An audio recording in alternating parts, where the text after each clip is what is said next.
The Forever Alone Filmmaking Podcast is brought to you by no one. Because nobody gives a fuck if you make your movies or not. That's why you gotta go out there and do that shit on your own, pimp. Tonight's show features James Id, creator of the Binding of Isaac trailers, and the soon-to-come robotic Holy War feature film. Jimmy Screamer Claus, creator of Tainted Milk and Where the Dead Go to Die, and M. Strange, creator of We Are the Strange and Heartstring Marionettes. Tonight's special guest is animator Edgar Nielsen, also known as Funymony from DeviantArt, Newgrounds, and MediaMuffin.com. Okay, hello and welcome to episode 5 of the Forever Alone Filmmaking Podcast, the podcast dedicated to making your own films and movies, live action or animated, by yourself. I'm Uber Rector M. Strange, and I'm joined tonight by... I'm Jimmy Screamer Claus, and there's an adult diaper sale down the road, 2-for-1 sale. We're not sponsored by them. I'm James Id, and I love the adult diapers. Okay, well, okay. I lied to these dudes. I told them we're sponsored by a diaper company. We're being paid, but we're not guys, so we just stopped kissing up. And tonight, we have a very special guest, and Flash animator and now game maker, and a guy who does a bunch of crazy stuff. And like, I've been a fan of his ever since I first saw his stuff, and I look up to this guy Ed Funymony for all the crazy shit he's doing all by himself in the world. So I'd like to introduce Funymony onto the show. Hello, everybody. I brought my adult diapers here. Oh, Ed, awesomely we're not branded. sponsored by them. Oh. Okay, so we don't have that's to talk fine. about them.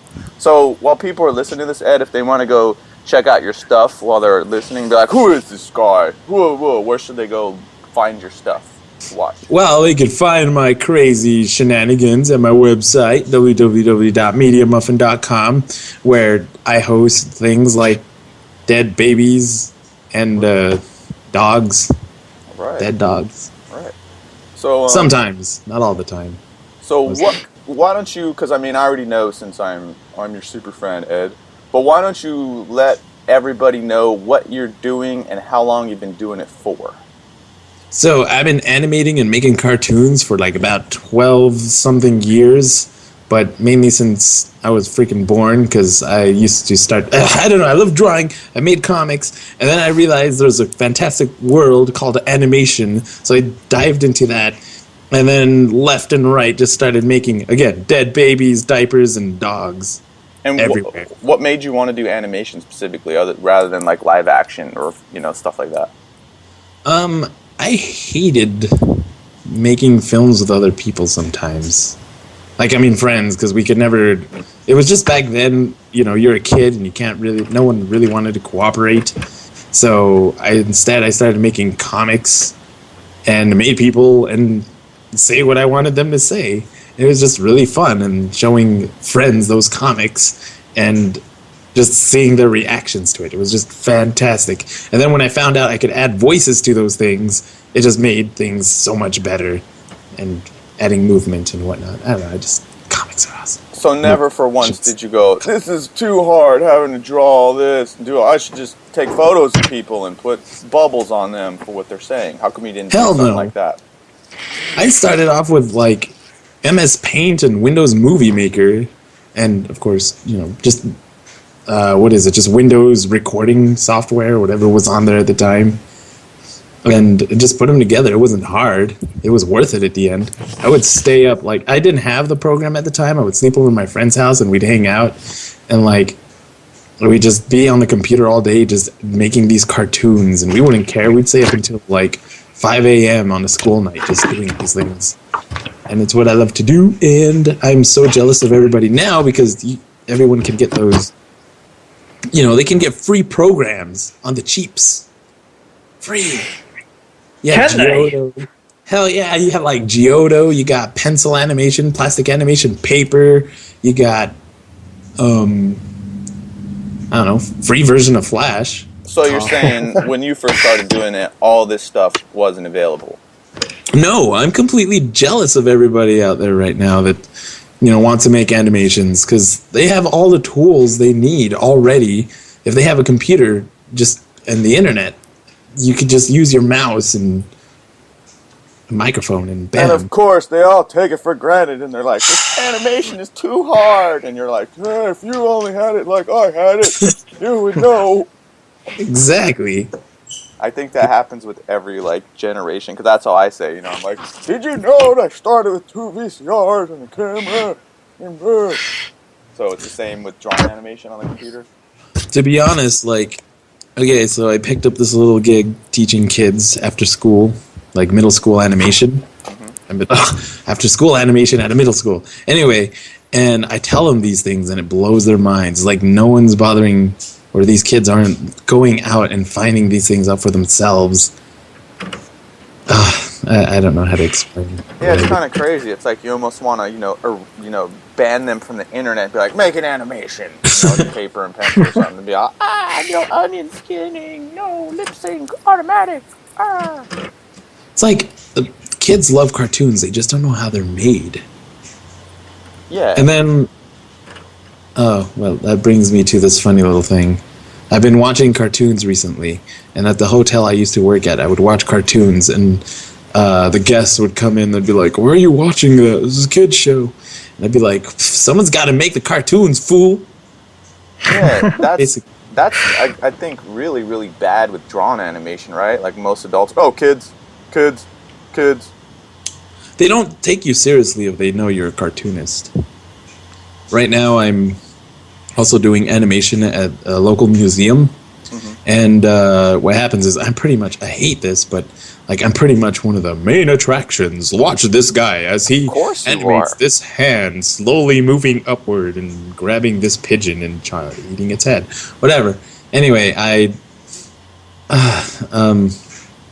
do these things, and people are like, "Oh, hey, it'd be nice to bring my kids," and they just bring these kids to me, and it's just like, watch them do this and make them do so. It's pretty much like they're tossing money at me to dance. And I feel like that's how cartoonists are pretty much yeah, right? If you did it, seen as. They just dump some money and they're like, do this. Ha ha ha, okay, bye. Entertain me. It's kind of hard to be taken seriously. Well, when I was you're going to say, too, right? Because animation's such a slow process, So it's like maybe you should have, like, free... like cough syrup for the kids to get all syruped out, so they're in slow motion. So it's like, wow, it's playing back in front of my eyes. So you might want to suggest that to the museum. Oh, yeah. Give this to the kids. Put on your 3D cough drops. Or eat your 3D cough drops. So I think this is something like, that I like getting at with people. So you were so excited about making stuff, even though it was hard or whatever, that didn't stop you. Mm-hmm. Yeah, it was... You just want to do it. Yeah, it's fun seeing the results. I mean, it's just fun playing with it, with the medium. It's animation. It's freaking amazing seeing things come to life right before your eyes. Like, I found this toy at the DI. It was a wire, like one of those, it was a spider made out of pipe cleaners. I was like, oh man, it's completely bendable. I want to make it move. And instantly, like, I grabbed this little doll, and I had it, I animated it crawling out of this house, like, and it was a broken doll. It was missing a leg, so I couldn't stand up, so that's why it had to crawl.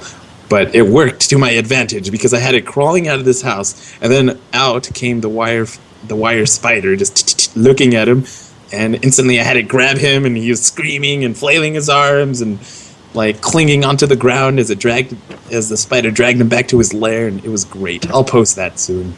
Very soon. So, since you've been doing animation for a while, and you totally taught yourself, right? You started like self-taught. Yeah, like my friend's dad was watching me animate using Windows Movie Maker and MS Paint, and he knew someone who worked using Flash. I don't know if it was he was doing just web design or something, but he just happened to have a copy. He's like, here you go, here's Flash 5, you should give it a try. And I was like, oh man, this is what those people at Stick Figure Death Theater and Stick Suicide and of course Stick Death website or whatever, these guys use this program to make their cartoons. Oh boy, I took it home that day and like instantly just started like tearing it apart, you know. So Just is that make- what got you in animation? Stick genocide? Watching genocidal stick films? Heck yeah. Well, Stick Figure Death Theater had more. I liked it more because they told a story using the stick figures, and then of course they killed the stick figures at the very end. So it had something to it. They died Like, for a purpose. Exactly. They would like remake. What is it? The Space Odyssey. And 2001 something? yes, 2001: Space Odyssey, and a bunch of other things, just using these stick figures, and at the end they would kill him. And I love that. It made me laugh. And of course, there was also Xiao Xiao. I'm sure you've seen that. Oh, yeah, I remember that. Yeah, back in the day. I love that, and I wanted to do that. I wanted to make stick figures battle to the death. And then you did. And so I did. Yes. So I And then think... the stick. Oh, go ahead, Jimmy. I was gonna say, and then the stick figures grew into real people, kinda animated people. Oh, yeah. Yeah. Tell us about that progression, Ed. How and why did you go from stick figures to like fully shaded, colored characters? That was partly because I was getting tired of stick figures, faceless, generic bad guys. Just, you know, I wanted to put a face on them, make them people, bring them out. And also because I wanted to get better as an artist. I would get crap for only making stick figure animations, and I really wanted to get stuff up on Newgrounds as well. And those guys didn't like stick figure animations. No one there liked stick figures. They're like, oh, go back to your stick figure Death Theater stuff. And But I'm do like, you still learn the process, like the principles of animation from doing stick figures? Yeah, that's how you pretty much learn how to do movement. It's like before you actually draw your character, the first thing you need to do is like have some sort of like wireframe or you know, like pretty much a stick figure. Mm-hmm. You make them do what you want to do, and then you skin it. So yeah, stick figures are still there. I still draw stick figures. I just put clothes on them. So now. they're still awesome for learning the process of animation and learning how to animate and do character movement and all that stuff. Yes. So something I wanted to ask you about, so you started on your own and then you went to school for film, right? Yes. Or what was your major? Was it film? Film and media arts. I wanted to do animation, but they didn't offer an animation major. And my friend Luke, who's also a filmmaker, was like, "You should do what Don Hertzfeld did and just major in major in film." I was like, "All right, I'll do that," because I don't know how college really works. So why don't Anyway. you tell us what you learned? Like, I mean, coming because you already had been doing it, and then you went, and you know, because there's a lot of people that are interested in animation or film, like want to go to school. So why don't you tell us, already being an animator, what you learned, what was different, or what surprised you about film school? So I didn't really go to film school to learn film, like, you know, go to Hollywood, write screenplays, and, you know, hope that some guy buys your screenplay so he can turn that into a film and get all sorts of money for your idea. It's like, what ended up happening was I learned more about story and how to make my animations better. Right now, I don't have any of my written works, like, made into cartoons. That's kind of what I've been doing right now, why I've been a little silent, is because I'm currently whipping up a bunch of cartoons with stories, stuff that actually has something to say. And I want to use my talent. I want to take my time and really effectively use my talent, not just make some fart joke and then post it online. Anyway, that's kind of what the school taught me. I didn't go there for film because, well, okay, I hate to admit, but I feel like their film department needs a little bit of work. I'm sure you can say that about a lot of schools. Yeah, but they did really good with teaching you about story and writing, because that's pretty much one of the most important parts of creating stuff, is knowing what you're going to create. But And Ed, I must say, it caused you to make some pretty awesome short films, like the Gunny Bears stop motion. And Yeah, that was my favorite too. And then that Nerf gun one, that thing was hilarious. I don't know how many times I watched that. That was really fun. That Nerf gun one, I'm not sure which one. I think It there was was like the guys in front of the vending machines, and there was like a drug deal, and then he pulled out the Nerf gun, like, and then like, yeah. that was really awesome because that day, like, I had a project due the next day, and I was like, geez, what am I gonna do? And I had to improvise, like, really quickly on the spot. All I knew was that I wanted two guys in suits. I wanted them to fight. I just had the conflict right there. It's just all we needed was a vending machine. But, you know, we didn't have any title cards. I didn't know how I was gonna do any of that. And the objective of the film was to edit using the camera. You couldn't. Oh, in-camera editing, yeah. Yeah, it had to be an in-camera edit kind of thing. So, like, on the spot, I found some, like, flyers, and I had a marker in my pocket. I was like, yeah, this is gonna be great. Oh boy.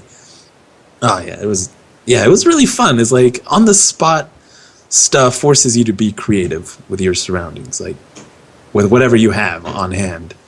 And I think that's one of the greatest ways to make films. So what stuff do people have to look forward to coming out that you're making film-wise? We'll get to the other stuff after, but film-wise. Because, I mean, I have my own personal interests, because, you know, the ones I really, really like to, were, I don't remember the title of it, but it was the one with the nuclear octopus. Like, oh, Panda and Swan. Yeah, that was a really, really fun animation. Those were kind of like tests. I wanted to draw in Photoshop, see what I could create using Photoshop. And what are the titles of those, Ed, if people want to go look them up right now? Just Panda and Swan. Yeah, Panda and Swan, that's right. Yeah, just learning how to use Photoshop and import it into Flash. It's fun stuff. Oh, so it was just a learning exercise, but you decided to, like, make it into a film and... Mm-hmm. Oh.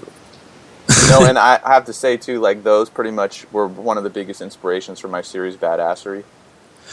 Ah, I love that. Just pure action.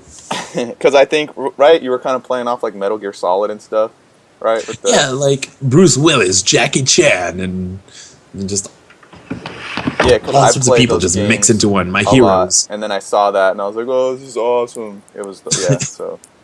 So yeah, what stuff is coming out from you next? I have a 9-minute pilot that I was working on, and I have it storyboarded. I have the soundscape done. It's ready to go. All I got to do now is animate it. But I felt like back then my skills just weren't good enough to really bring it out. So I went back to the drawing board and sketchbook and started working on my art to make it better.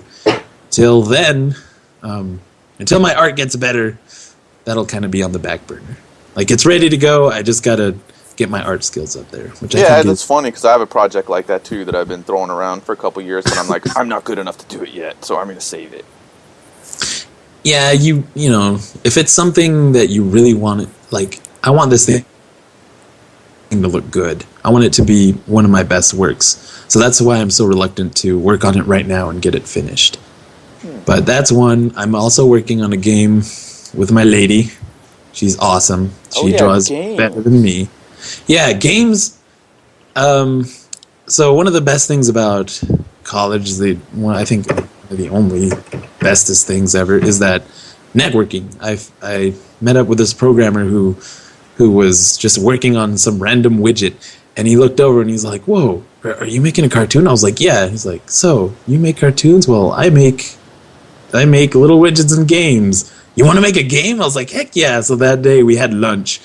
And I had drawn this little spaceman, just walking spaceman, and he's like, "Oh, could you give that to me?" And I was like, "Yeah." So I sent it over to his computer, and instantly on the screen, he had all these like spacemen walking around and following his mouse and doing things, and it was just so amazing seeing my work like think for itself in a way. Shit, Ed, it's fucking Skynet, dude. It's gonna kill us. Why did you do it? It was you. Like, this guy is really skilled. He can make my stick figures ask themselves if they have a soul. No way. Yeah. Whoa. So, anyway, that's what I've been up to. Just kind of getting ready to release a bunch, like a handful of just cartoons with games. And a lot of games. Yeah, because it's right. It's like if you make a short animation, I mean, how can you make money off that now? It's like, oh, you can put it on YouTube, but unless you get like millions of views, right, you're not going to make money. Like, you can't sell shorts, but games, right? Because that's what I hear. People are like, games, just make a game, put it out, because it's like the easiest or most accessible way for an animator or somebody who makes that kind of stuff to like sell something. Yeah, like games are a lot more I guess you could say they're accessible to people now. Like, you know, if you have a phone, you can buy games. You have a computer, games. Everyone has some sort of console that they can put a game on, and I think that's something we should hop on now, because it's kind of like film, you know. Only back in the day, Hollywood could make films. You couldn't make films, and I feel like games are the next thing coming up. I mean, people can, you know, you have the App Store where people could just submit their little games that only took them, let's say, like 2 days to make, and then instantly make a bunch of money. Yeah, but I've seen a that's bunch kind of of awesome not. stories. But that's not why I want to make this game, though. I actually want to see if I can create, I guess you could say, a good, high-quality product. But no, just a nice game that people can enjoy. Like a AAA game you'd get on the Super Nintendo. Really? Whoa. Because, you know, I have a friend who's super into games, and he's like, these aren't games they're making, they're Tiger Electronics. And if people don't know what Tiger Electronics are, they were like these little plastic game kind of box things, and they would just like press a button and the guy shoots, and it kind of flashes on screen. Yeah, I remember this. Yeah, it looks like all of those games are coming out for the iPhone and whatnot are just little widgets. But what's kind of sad is that it works. Like, people love that stuff. People who don't play games love these little widgets. And is it kind of the extension of button mashing? Because, you know, there were some popular games, like my sister was playing, and I tried them, and I was like, you just fucking press the buttons, like on PS3, and I was like, this isn't a game, this isn't a challenge. But then I guess people like those, right? So yeah, that's kind of why I feel bad that I made Grow the Grass. I don't know if you guys saw that. That was kind of like, that was my mock app. That was the joke, is that it's just a really stupid game. This is great. Yeah, it's like you tap a button and grass grows. Shut up, really? You did that? Yes, it's actually on sale right now on the iPhone and the Android. And Ed's driving a Rolls Royce now because of the grass. The grass growing game. You're a much wiser man than all of us. But it's always greener on the other phone. But yeah, so... Well, that's awesome, dude, that you're actually out to make a good game. Yeah, well, I think people deserve better than most of the crap that's on there. Again, just widgets. See, more media creators need to think like Ed. Yes, people do deserve better. Like, you know, we can make what we want, right? Mm-hmm. Definitely. So is a game like your like ultimate goal then, or did you want to like eventually do a feature film, or like what? One of the things that I've wanted to do is, you saw the little trailer a long time ago, M. Strange. It was just this little snippet of an octopus bursting out of a building, but that was just a really small part of this big giant film I wanted to make, and I dubbed it Cannon Moose because it's all about a giant moose with a cannon on its face. I wish I could go more into it, but no, they're your proprietary ideas. But yeah, that's something I want to ask you, because, you know, since I'm doing 3D, it's like, if I want a mountain, I just go create mountain, blah, blah, blah, texture it, and I can copy, you know, make copies of like 100 people and just use procedural animation to make them look like they're walking. But still in 2D, right? In Flash or whatever, there's some tricks you can take, but it's still a lot of drawing, like frame by frame, to make a film, right? Yeah, I feel like they both take the same amount of work. I think it's just a lot easier to do your animation in 3D, because once you have your model, you could just, all you got to worry about is making it move and make it do what you want. In animation, you pretty much have to kind of do both at the same time. Like, you know, you gotta draw a lot, and you have to, if you want to animate something, you could go ahead and use tweens, but sometimes it just doesn't cut it. You gotta get in there and do some frame by frame. Anyway. So what are some of the hardest things to do for like your big film, doing it drawn, like that you're like, oh my god, that's still too crazy or too hard or too much? Right now, I think making it isn't my biggest issue. The biggest part right now is the story. It's like, right now I do skits and short little cartoons, and that's easy, you know. It's like a knock-knock joke. You just, you know, knock-knock, who's there, blah, blah, blah, ha, ha, ha, and it's done. Like a 30-second short is just easy to do. But a feature-length film, you know, you got to think about it. Someone's going to have to sit there for an hour and 30 minutes, and you're going to have to keep them glued to their seat. So I think that's my issue, is writing something that's that's long and entertaining, And so right now, I finished writing my long screenplay, like 130 pages, and I'm letting it sit, kind of simmer for a while, so then I could go read it with fresh eyes and be like, that's really stupid, or oh my gosh, that's great, I completely forgot I wrote that. And then, save the good pieces, cut off all the fat, or no, the fat is delicious, I'm going to keep the fat on there, but cut out the stuff that I don't need, and, just weave that together, pat it, and there you go. Well, see, that shows how hardcore you are, because I would assume someone thinking about a long project, I mean, mine's always like, oh my god, how can I do it, all the work, But you really just want to get the story down good, and then you're just going to... Yeah, story is really important, because you don't want to get stuck with a script that you thought was okay at the time, and then later find out that it's just kind of dumb, and then you have to, you have to stick with it, and you have to go through all of these mundane scenes that, you thought would be good, but now you're just not so sure. It's like marrying someone you thought was great, and then, like, after 2 months, you're like, oh, and then they realize they don't have, like, a brain in their head or something. They're just like, bah! And you're like, oh my god, I'm stuck with you. Why don't you love me anymore? Yeah, the script's like, yuck! But no, it's like, just recently, I found a screenplay that I was working with a friend. It was going to be a pilot of a little superhero, a guy who finds like this little console and turns him into a superhero. But at the time, like, I was writing it, and me and my friend, we're having a few laughs, but at the end of the day, we were just like, man, I don't find this funny anymore. Like, you get burnt out as you're writing. So it's not a good idea to just write and then instantly go with it. It's good to let it sit for a while. Because I just found this script, like, 7 months later.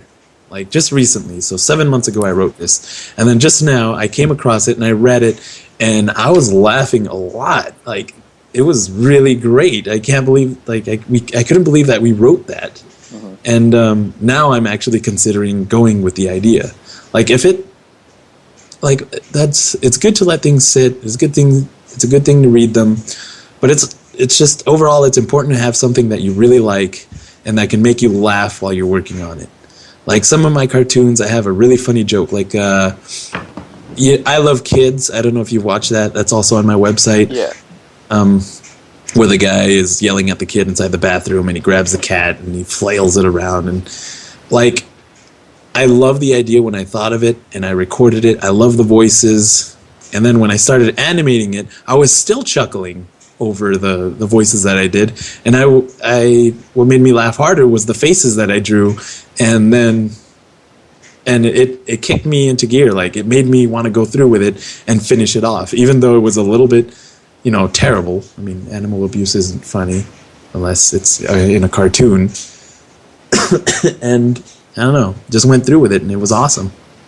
Yeah, so I guess it's like that instant gratification thing when you're doing short stuff. Like, the excitement can get you through it because it'll take like a day or two. But then on a long project, when it's like weeks or whatever, you're saying the excitement wears off. And then you got to really still like love it or be so into it that you still want to go through with it. Yeah, so it's just a good thing to have something you're 100% sure you'll love. Yeah. What are some of the shortcuts that people use for drawn animation today? Because I've seen stuff like Anime Studio Pro where it uses like bones inside of like vector art and things like that. Do you know people using that stuff, or do you think that's practical at all or something for people to use? I don't see anyone using them except for like films like Total Drama Island and stuff that they just need to dish out real quick, or heck, even South Park. I mean, it's kind of like tweens. Other than that, I don't really like using bones or tweens. I love my stuff being frame by frame. Even if it is stick figures, at least it looks a little more fluid instead of really...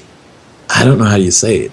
Yeah, I guess when you do stuff on your own, you're doing it frame by frame, you kind of, get some sense of, like, craftsmanship and pride over the work, right? So when you see it, and you're just, because, there's stuff like that in different forms that I see too, and I'm like, that's not animation. Like, it's like in 3D, like when I do short stuff, it's not really animation, because there's these little things called vibrate tags. So you can put this tag on someone's spine and set it to random, and then it'll be like a moving hold where they'll just look like they're barely, like in a game, like if people have a standing cycle. It's kind of like that. And I know it's not animation. I'm just like, yeah, whatever. I'm just doing this because I want to get an idea out. I'm not like about the animation. So yeah.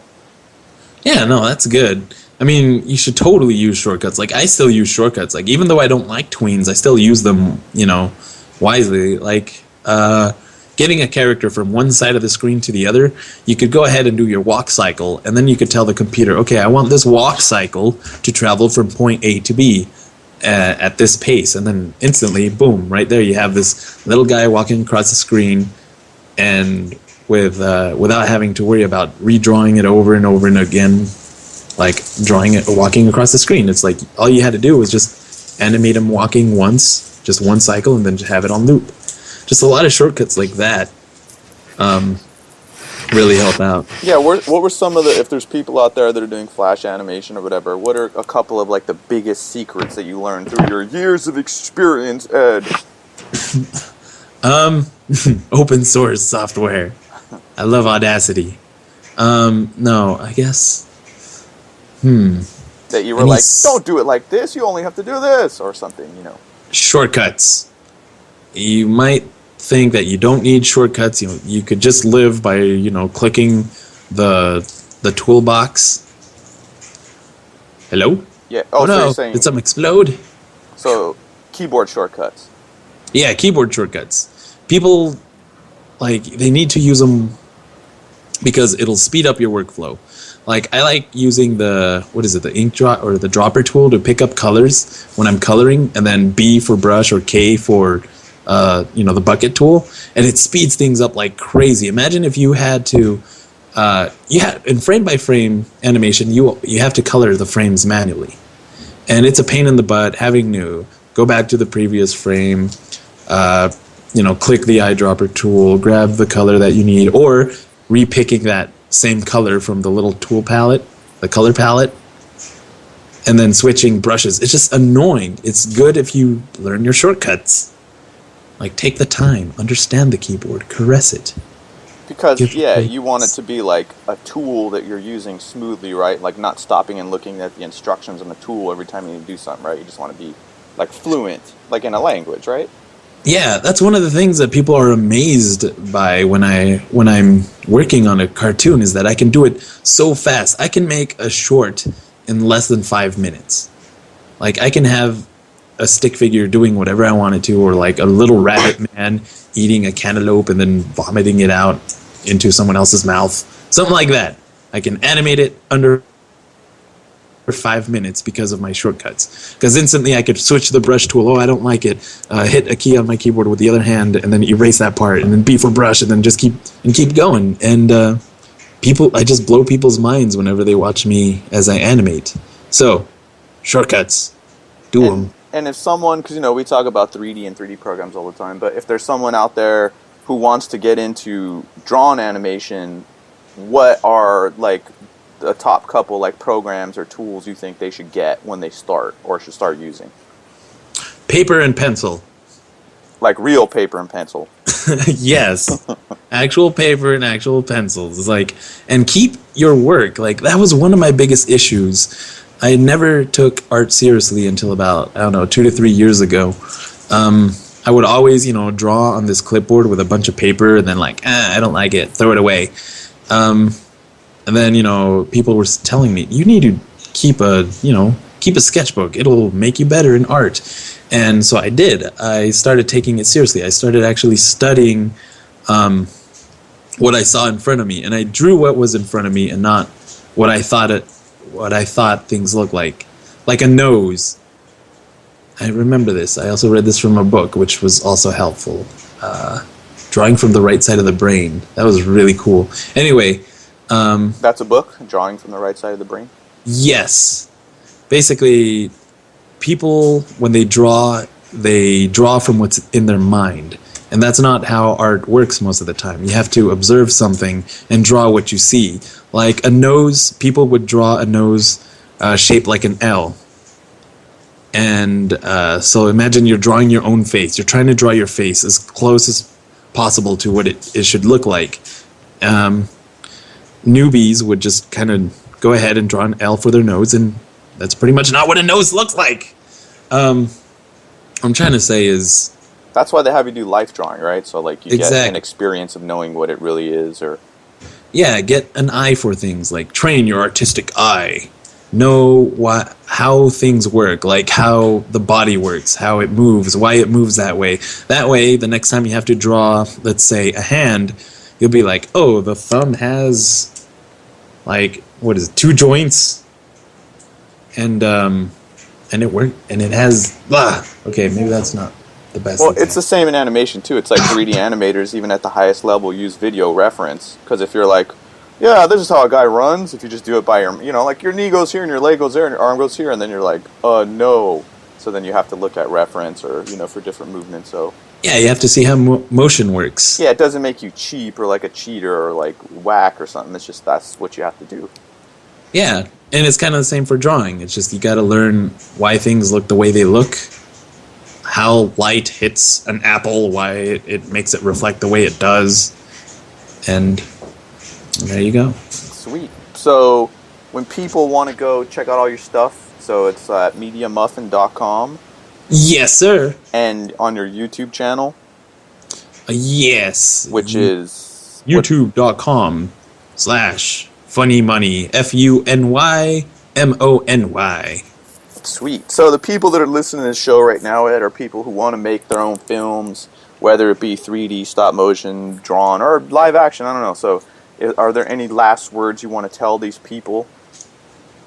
Yes. Take cartoonists seriously. Because it's really hard work, and I'm tired of people treating me just like I am a sideshow. Do you think cartoon is the problem? Like the word cartoon? People hear cartoon, they're just like, oh, yeah, cartoon.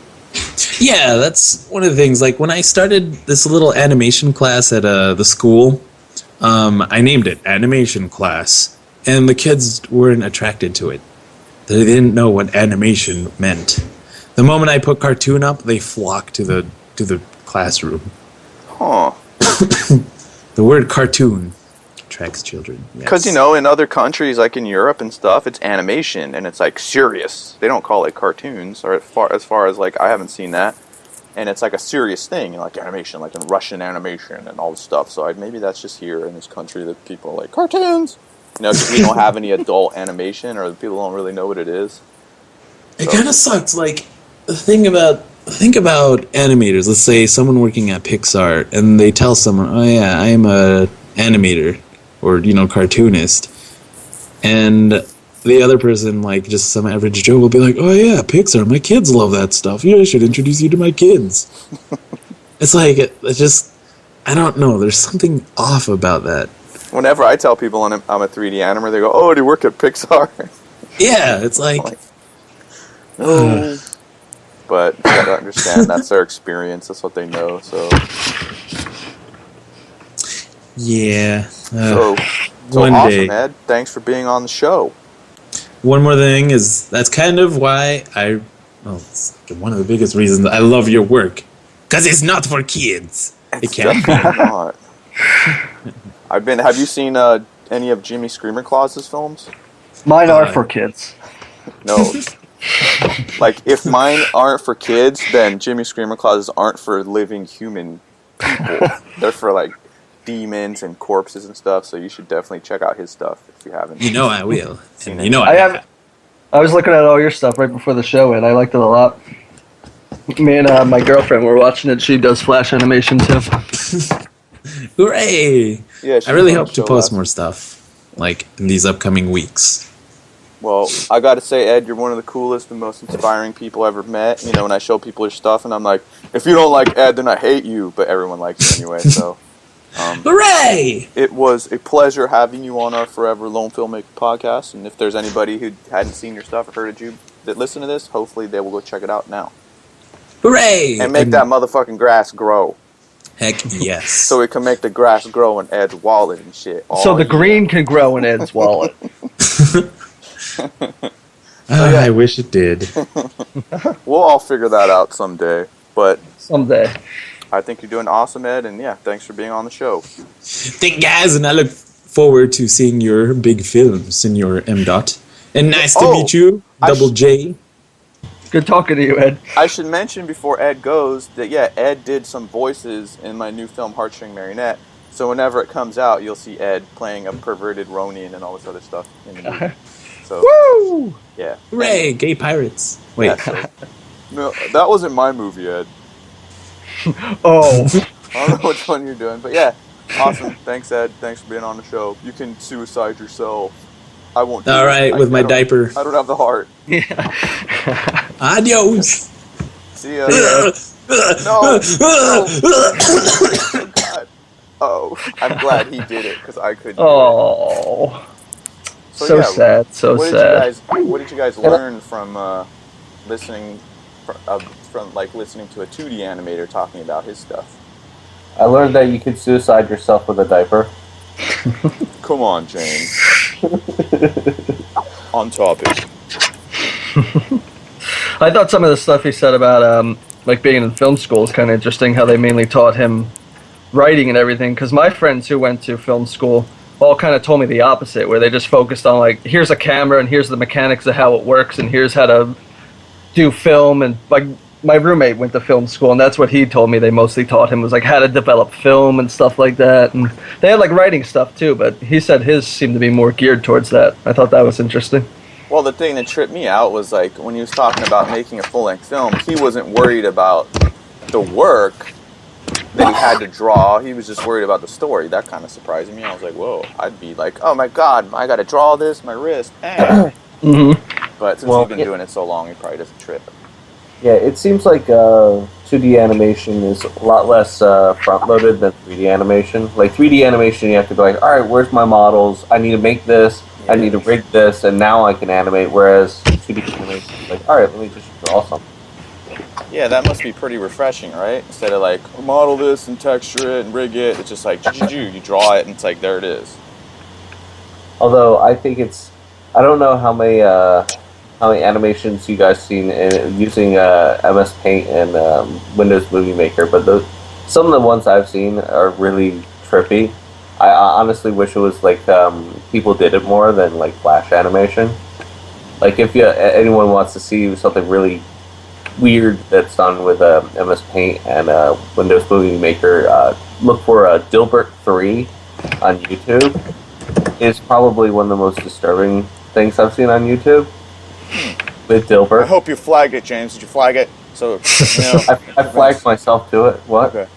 Well, I guess the thing about 2D, though, right, is that you can't really reuse assets. So in the time it takes in 3D to model, like, a mountainside or the stuff in the back, you know, we can keep reusing it, but in 2D, you can only use the same perspective or the same drawing, so maybe you lose time on the back end because you can't reuse assets as much, but you save time from the start. Yeah. Yeah. So, but yeah, I guess maybe it's just if you come from a different medium, because, you know, like, I've screwed around with stop motion and, you know, doing 3D, but if I think about drawn animation, I'm just like, oh, God! Because it's like, I think it's a true animation because you're floating in space. Like, there's nothing there to hold on to, you know? It's like, I can start with a base model, like, rig with the bones and all that stuff and the geometry and just texture it, but in drawn, you're just like, I'm God, because there's nothing there, and you're just like, so. And 3D is kind of more like filmmaking than animation because you still have to set up the cameras and like the lighting and everything. So you have to like still do it that kind of way. It almost is like having actors in front of your screen. Yeah, there's one program that I've seen called Toon Boom Studio, and they kind of do it so it's a mixture of filmmaking and 2D. So it has like a drawn vector engine like Flash, but then it has cameras and lights and stages, and you can move the camera in 3D and stuff like that. But I don't know how many people really use that. I think it gets too complicated and they still just use Flash. And then, because I used to do Flash a long time ago when I did web design, and like you cheat, instead of like moving a camera up and down, you just scale the whole set or a character up and down and stuff like that. But yeah, it seems like it's super easy to get into, probably, well, much easier than 3D, not easier than stop motion, but then once you get to the higher levels of it, it can get probably harder than, you know, all the other forms of animation, I think. And have you ever, like, this is slightly off topic, but have you ever messed around with Sketch and Tune at all, where it renders it 3D to semi-2D? Yeah, I played with it a little bit, but either it didn't look the way I wanted or it took too long to render. Yeah, I used it mainly for my last movie, but I mainly just used it for the lines, just to have everyone drawn, like lines around them, but it caused a lot of problems, so I had to stop using it for the third one.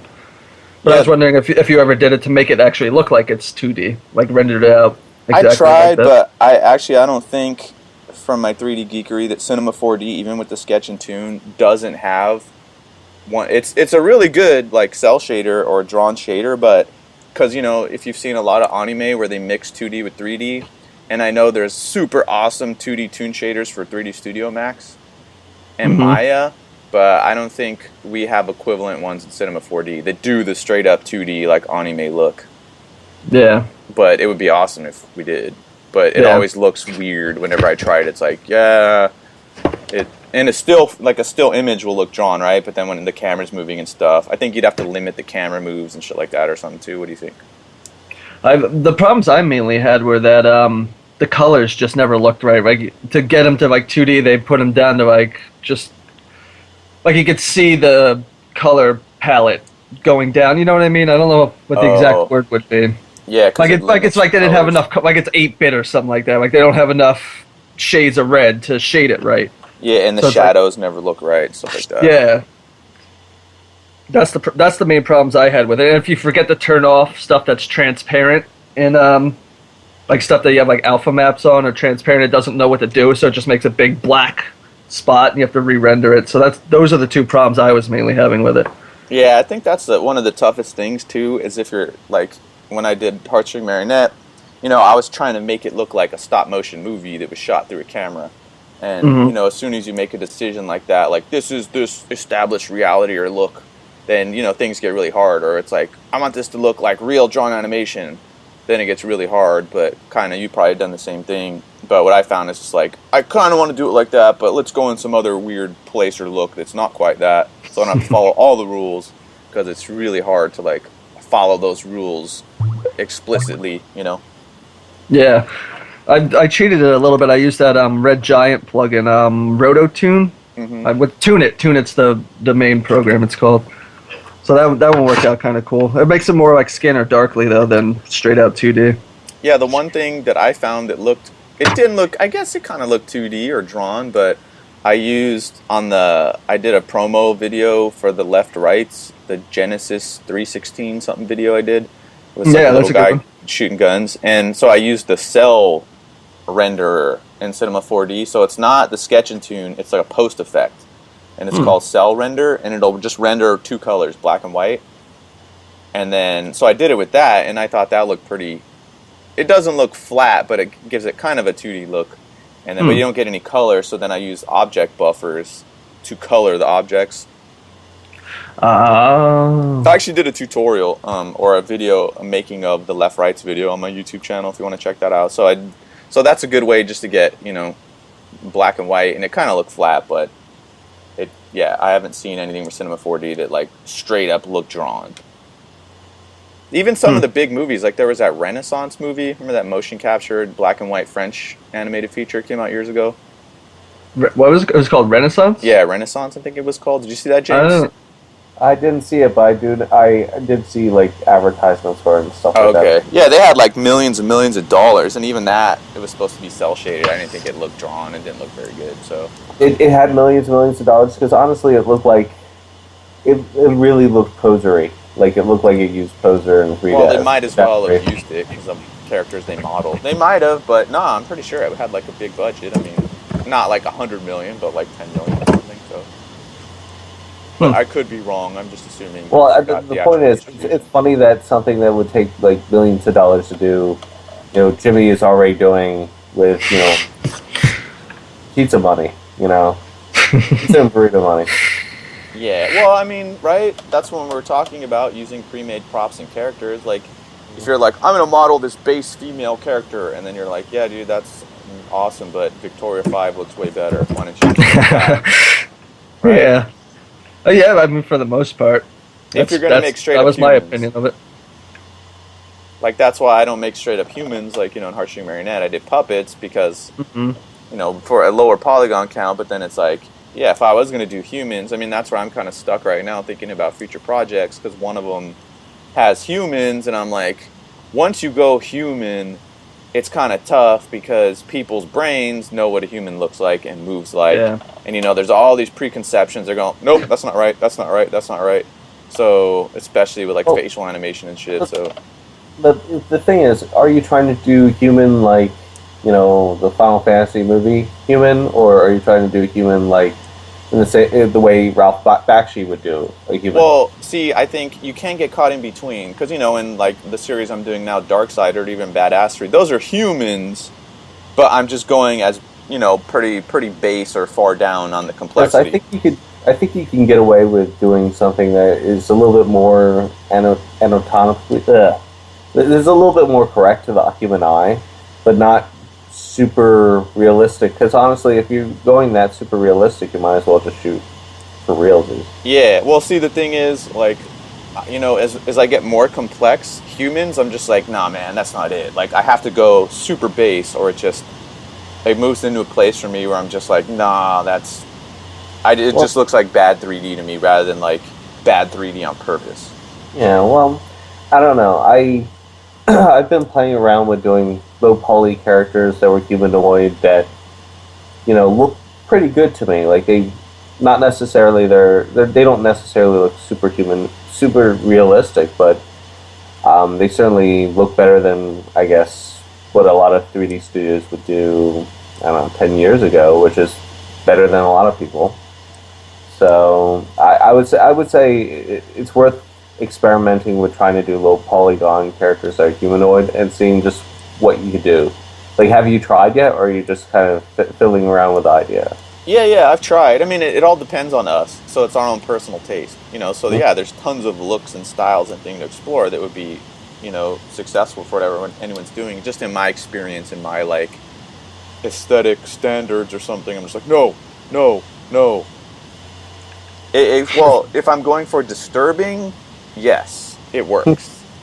Well, I'm thinking, like, maybe, like, couldn't you get a little bit closer, like, maybe, like, kind of like how Henry Selick's movies have, like, really, you have humanoid characters, but they're goofy enough and cartoonish enough that they kind of, it doesn't matter that they don't look real. But, I mean, that's stop motion, and if you converted that look over to 3D, it'd pretty much be like Pixar. I guess. You know, it'd be like Up or something. So it's because of the... No, I've actually been doing that, but giving it really super realistic texturing. Mm-hmm. So it makes it look really fucked up. Like, it has that, like, that goofy, like, super big heads and big hands and really weird proportions, but then doing, like, you know, blotchy skin and then seeing the veins underneath and giving them moles and stuff. Yeah, I guess... It's a cool look. It kind of, I don't know if you've seen the guy who takes, like, cartoon characters and makes them real, like, you know, yeah. Mr. It kind of looks like that, but in 3D. But see, that still looks freaky to me. And freaky's awesome, but if I'm doing some project where it's like, yeah, there's supposed to be a little kid, and there's supposed to be this touching moment in his relationship between blah, blah, and it's like, well, I can't have him look like a freak. Because then it's just like, look at that freak. So he doesn't have feelings. Yeah, well, doesn't even have a soul. Look at him. Well, then you could go with, like, the Elephant Man angle. Like, you had feelings for the ugly guy. Well, it just depends on the film, you know, and the style. Like, it'll work, yeah, but for particular projects, I have a couple that I wrote a new feature screenplay the last 2 weeks, and it's like, it's humans in a kind of future our world, and it's like, so I'm just like, how would I do this? So there's a look to find. It's just for my own. It's like I have to either make it super, because I'm either like, yeah, I'm gonna do a straight 8-bit like blocky, or I'm not gonna try to do Avatar or Final Fantasy. I mean, that's just stupid. Yeah, my feelings are, if you're gonna go super realistic, you might as well just grab people and throw them in front of green screen, and then do everything else in 3D, or do everything else using, you know, the tools that you have. Like, otherwise, it's kind of like you're losing a lot of time to trying to get to a look that passes for like Well, a human being. I guess the thing is, the tools or the techniques for me to use cheaply and easily aren't there yet. So I'm like, Right. in a couple years, if the tools are there, then I can do that look. But right now, it's too time consuming or too expensive or whatever. Well, maybe you could I don't know, like I said in the last podcast, there's with the Kinect you can make meshes based on what the Kinect sees. Maybe grab a Kinect from somebody, like steal it out of someone's home, and then play, and then do like a mesh off of somebody that actually is living, and use the texture from them and see how that looks. Yeah, My feeling is the textures can go a long way. Yeah, definitely. I think it's probably 2 or 3 years out because I saw an experimental test this guy did that hasn't shared his information. That's on YouTube if you search for it, Connect facial capture, Connect face motion capture. And it's like really awesome facial motion capture he did with the Kinect. So, but that's not available. Oh, really? Yeah. Oh, I was gonna say I didn't even hear about that one. That'd be Yeah, awesome. That'd be the last thing I need. So I'd say We're gonna have to never animate anything by hand again. Yeah, in maybe 2 years, 3 years, it'll be there so that you can just scan, a real person's face. You can do that now, or with ZBrush, like using the poly paint tools. But then it comes down to you have a realistic looking face. Okay, now you need to like set up the morph targets or rig it so the facial animation looks realistic too, or else it's freaky again. So that's just kind of. Well, there was this tool. I forget what it was called. It was this kind of headband that kind of translate what you think into controls for a PC, and they were doing it for like first-person shooter video games. Yeah, I saw that thing. But the SDK version, the software development kit version, was like $300. And what I would say is maybe like have it register you opening your mouth, you blink your eyes, as movement for the PC, and then, like I said, maybe like turn those into MIDI or something and have that go into Cinema 4D. That way you don't necessarily have to have something that's reading the face. It's just reading the motions that you're making. Yeah, You know what? I mean, looking at the tools and their ease of use and speed, like I said, for me right now, the way I'm looking at it for those kind of characters, it's not there right now. But in the near future, of course, as stuff gets better and faster and cheaper and easier, it'll be there.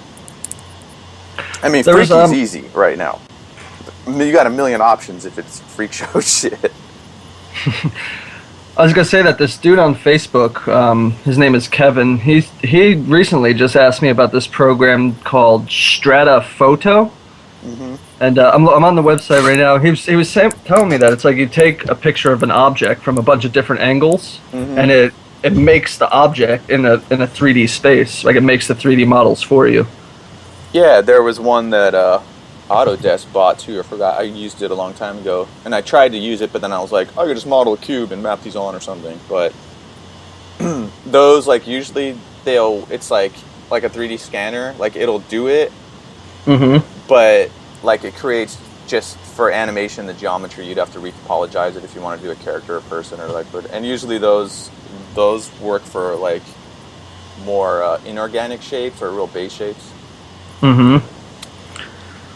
Well, it says it lets you use a standard digital camera to capture real-world objects as fully textured 3D models. It's ideal for difficult to model objects like organic shapes, soft forms, and handmade items. I don't know, it sounds interesting. There was some program like that I got a couple years. It's probably the same one because I'm looking at it. It uses the same thing. Yeah. And I think I tried it. And I did make a model of something, but then it was all triangles and the geometry was all weird. So for doing still objects, it's fine. But you usually retopologize that in ZBrush. I know you hate it. You hate doing that MDOT, but honestly, it's not that difficult.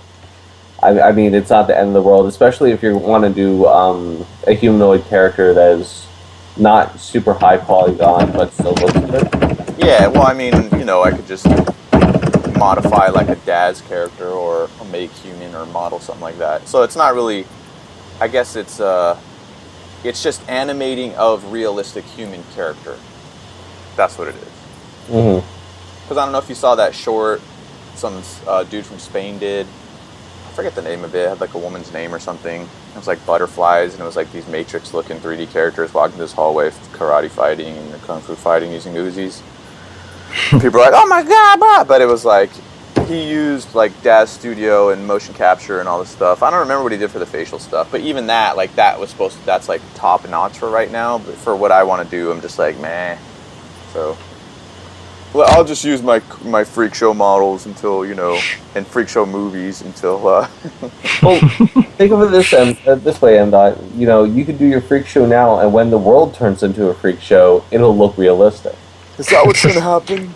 So when everyone's like wearing fucking augmented reality glasses and contacts and it's all crazy polygon fucked up, then be like, yeah, fit right in. You'll be the freak show hipster. You'll be like, I was into freak show before freak show was reality. My life is freak show. But yeah, I mean, you know, and then when you get into higher polygon counts and stuff too, it's like the viewport performance, blah blah. So I mean, for now, low poly is like the best thing for me. So I'm sticking low poly. Boxes or, well, because Heartstring Marionette had some higher poly stuff, not like millions, but there was some smoother looking stuff. Like your character, Jimmy Screamer Claus Sterealis. He's a good guy. Jimmy plays a hermaphrodite giant mutant freak serial killer, and who talks like a girl sometimes. Yeah, who was like a higher polygon model, but even that, like, I don't even think it was $1 million. It was probably like 300,000-400,000. But even that, animating that character in the viewport, I was like, oh, because it was really slow. And well, a trick I learned after I did Heartstring Marionette from reading the CG Talkboard Cinema 4D is like, the thing that makes a high polygon model so slow to animate is the binding, you know, the skin having deformed, like the deformation of the mesh, right? So what people do is that, I guess in some places or professionals, whatever, say you had a whole body model like I had that was like 600,000 polygons, right? And it's being deformed by the skeleton. What they'll do is go cut up that model into segments, like just cut it. Make a separate forearm, separate upper arm, separate, you know, all the parts that are going to move. And then you would not deform it, but you would constrain those pieces of geometry to the skeleton where they're exactly where they are when it's skinned, right? So then you have this proxy version that doesn't deform the mesh at all and animates super fast because there's no skinning and there's no deformation. So then you'd animate it with this proxy version, and then you'd use the same animation or just apply it, like through motion clips or whatever, to the one that's skinned, and it would be the same thing. But I learned that after. So yeah, because there's nothing like... It's way over my head, so I can't even comment. Oh. I don't even know what this is way bizarro land for me. Well, because you know, like there's animating a character with a bend tool. Well, because, you know, you have, like, a skinned model, and then you have, like, a constraint-based model. So, like, that Boxman dude I gave out that I use on all my badassery and stuff, there's nothing being deformed because they're just boxes that are stuck to the bones. Mm-hmm. Right? But if he was all one thing, and then I had to stick the skeleton to his body and deform it, then there would be deformation, and it would use way more processing power. Oh, I see what you mean now. So yeah, I do. So you're cutting them up and then just sticking them to the bones. Yeah. You got to do that with a couple different things. You got to sometimes cut them up like that, like for dynamics. Like I remember when I did chain links. When I had to do like a chain links thing, you couldn't just make the link. You had to make you had to draw it with the with just like a spline, and then you had to align a whole bunch of smaller geometry around it to fit the shape, because otherwise it wouldn't collide right or something like that. I don't know. It was some weird process. Yeah, and there's nothing like feeling like you're stuck in glue in the viewport trying to move a character right when it's just like to destroy your soul and kill your morale and like excitement. That's like the worst. So that's how it always is for me, because using those poser characters, I can't do like anything in the viewport. I gotta do. Dude, that shit makes me crazy when it like the viewport would update, and I'm just like fuck, like just move, fuck you. I know, it's crazy. Crazy shit. So that's why I stay low poly, because I just like, okay, I get to keep working and it's not all slow. So and you know, like I have so many problems with net render because of all the high poly. Like I had a shot that's rendering right now for a music video I'm working on, and it literally loaded for 3 days straight before it even rendered the first Shut frame. up. It took 3 days to load? Just to load it. Like, I don't, like, because I have so many crazy shit going on in this shot. So it took like 3 days. You think it's an interposer plugin? That's what you're saying? I think that's because I have so many of them. Like, I have so many characters on screen that it can't take it. Like, it can't think. And I put that shot on my fastest computer. It's on the i7 26K with 8 gigs of RAM and everything, and it can't handle it. Is there any way you can make them editable? Because, like, sometimes if you have, like, a deformer or some crazy, like MoGraph, you can have all this crazy MoGraph shit, and it takes a lot of processing power, and then you can make it editable, and it looks the same, but then it doesn't use the same power because it's not an active generator. It's like deleting the history in Maya. Can you make those interposer characters, like, independent of interposers? You don't need the plugin? Like, make them editable or something, so they're just... You can, but then you'd lose all the morphs that are on the character. It would just be a regular cinema... Because I thought about doing that, was just taking the poser characters and just re-rigging them. Could you bake them? Because there's, like, that free Nitro bake that dude made, Nitro Man, where, like, it'll... And there's another one that this other dude made, I can find the link somewhere, that bakes anything to PLA, which is point level animation. So it would take morphs or, like, anything. So you pretty much... bake the character, so everything that's going on with it via plugin, whatever, just gets baked into a separate file. I could give that a try. Then you can just disable all the plugins or throw all that shit away. But usually, you would still fucking get hit on like a point count thing, because then when you bake it with that PLA shit, it's like it's saving the position of every single point on the model for every single frame. So you could easily get like a 10 gig fucking Cinema 4D file, and yeah. Yeah, because if I could find a way for it to not take that long to render, like my production time would be cut in half, because that's what most of it is. Claus, we should try and help you do that, my friend. Somebody save me. I gotta figure out how to get them, or I just gotta learn how to fucking model like a normal person and just stop all this nonsense. Not even model, I mean, if you just rig. Or just learn how to rig, yeah. Or, I have that Boxman rig, and that's what I use for all my characters. So I'd have to get the Cactus. Is it Cactus Jack or Cactus Dan? Cactus Dan?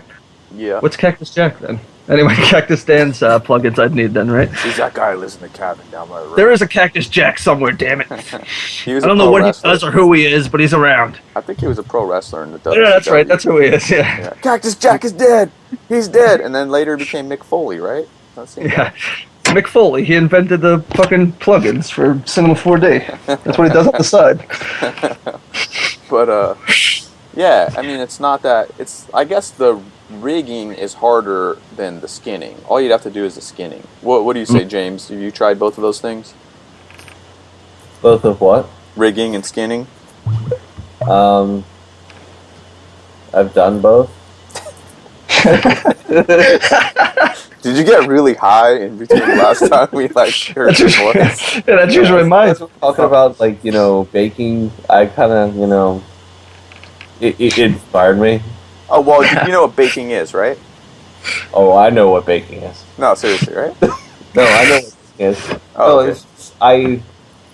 I do some rigging and scanning using. I used the Cactus Dan tools, and now I'm using the Cinema 4D Releases 13 tools. Yeah. So yeah. What do you think is tougher, rigging or skinning? Rigging is incredibly easy compared to skinning. I hate doing the painting weights. Oh, I hate painting weights. That's one of the reasons why I don't think I'll ever steer too far away from low polygon models. Dude, the secret is the smooth brush, dude. That's the secret to skinning. No, that's not the secret, because once you get into higher polygons, it's. Oh, you're fucked. That's why you don't do it, but. Pretty much, because it's especially areas like the armpit. It's which polygon do I really want to include on this? Well, dude, that's where you learn good topology and topological flow. It's you can model something, and then you're like, yeah, this is awesome, and then you go try to skin it, and you're like, oh, fuck, when I move the arm, it's all jacked up. No. I mean, when you move the arm, it's not just the arm moving, it's a little bit of, the shoulder and a little bit of the chest, and I don't want to have to decide, oh, this one polygon on the chest needs to move and this one doesn't. That's why I like low polygon characters, because it's like, all right, well, I got like 4 polygons for the whole area. It's pretty clear which ones are going to be moving. Yeah, that's why most a lot of other programs use subdivision surfaces. So like they can animate like a low poly model and scan a low poly model, and then at render time it bumps it up. So that would be like us using HyperNerbs, but it's not the same with HyperNerbs. So, because yeah, if you're trying to scan like a 1,000,000 polygon model with these super super tiny polys, and it gets really slow, and then it's really hard to. But yeah, my point is like, I don't think, at least I don't know how to do any of the skinning so that's symmetrical, and also I don't know. Well, on Cinema 4D you can't because their brush isn't symmetrical. Yeah, so that's part of the problem. The other part of the problem is just it's like I love the auto skinning, like where it kind of figures out how the everything is supposed to be. Except sometimes it just grabs really random pixels, and then I go really random vertexes. Yeah. And it's just then it's a vertex hunt. It's like, which one of these is not like the other? Well, it's kind of like the workflow, because that used to be when I was doing it at first, was like, and then you just kind of get in the workflow. So like you run the auto thing, I always select normalize paints or weights, normalize weights. And then I jack up like the smoothing level. We're talking about Cactus Dan's like bind skin command. And I get pretty good results just from right off the bat, but then I'll just go and get the hip joint and like move it up and down and see if there's any points that are stuck, and then I'll go into those joints and then either set them to 0 weight, because that's usually what it is. It weights points that aren't on that close to the body part, they're far away, so you just go erase those. And well, I've steered to the dark side. I'm using the Release 13 tools, so I don't know if I can do any of that. I think those are they're easy to use, but for me, like I wrote about it on my blog before I tried Cinema 4D 13's demo, and I was like all stoked. Then I actually tried it, and for my usage, the rigs were just too slow, and I didn't like how stuff is like. Yeah, so I'm sticking with the Cactus Dan. But tell us. So you almost said Jack too, damn it. So why did you like? What do you like about the new tools in 13? They're easy, and I'm retarded, so easy stuff for a retarded me makes things wonderful. Like even simplifying things, like having the rig being built for you and it trying to rig it as best as possible. It's time consuming, and still like it feels like busy work to me. Like even now, like I try to figure out ways to like fake it. Like, for example, like when I said I animate characters with bend tool, I am not kidding. Like, some of the characters, I'm like, alright, fuck it. I can make them wiggle left and right, and it makes them look like they're moving. Yeah, I guess the problems with the rig or skinning mostly, because once you have a good skeleton, like in the template tools in 13, you already have all these skeletons ready to go that are already rigged up. Or if it's like I have my pre-made rig, which I gave out to people in the Boxman file, and that's what I use for all my characters. So it's like I have this skeleton, this rig that I like, and once you have that, just like you have R13, the built-in tools, then you get a model, and then it's just about scaling that skeleton or rig to fit the model, and then you say bind skin. And I would say, for me to do it with the Cactus Dan tools in my rig, I would say it probably takes 5 minutes of fixing the weights to have it to be finished and like a ready to go, like usable model. I'm slow to learn, like not counting the hands and fingers. That's a whole other story. I'm slow to learn. Like usually this kind of stuff just takes forever for me. Yeah, and it's not because I don't know. It's not because I don't know how to do it. It's just I just can't put it into practice. No, there's some stuff that are really hard, but I avoid them, like having to skin fucking fingers. Like having to skin all the fingers on a hand, like fuck that. So what I did with my characters, I have a marionette hand that's constraint based and made out of segments, like a doll hand. So then I'll just use that same hand, even if the full character, like the character you were in Heartstring Marionette, Jimmy, Serialis. Mm-hmm. So he's a full mesh, all one piece, high poly, up to his wrist. And then I stick on this constraint-based hand that's already rigged. So I don't have to fuck with the hands at all. It's already like done. I'm even lazier. Like I'm making characters that have look like they have tumors for hands, so that like I don't have to rig any of it. It's just part of the arm. Yeah. And I make their legs just look like livers. Well, that's what I do with Badassery and Darkseid. It's just his hand is like a cartoon hand, just a thumb and like a kind of big hand part. And that's more than that. That's more than what I have. You got a thumb. I'm literally. It's just it looks like a raisin. Yeah, because so those are the things that you can get stuck on. Like when I would try to fucking rig hands and even model hands, dude, it was so hard. And then I was just like, fuck this. I'm just going to make a doll hand. So I just made it piece by piece, put it together, constraint-based. It's fast. And then I'm just like, yeah, all my characters have puppet hands. Yeah. Well, yeah, that's part of the thing. Well, part of the problem I'm running into is nothing is fast enough for me. So like, if it's not fast enough, I'll work on a model and I'll work on binding, the rig to the model and skinning it and all that shit. But at a certain point, I just fall out of my chair and start singing King Diamond lyrics to myself. I mean, some of the stuff, and that's why, I'm trying to put out in this podcast, it's like, say you're trying to make this character, and you're like, I can't do a fucking hand, then forget it. Make a boxer hand or a tumor or whatever, just move on.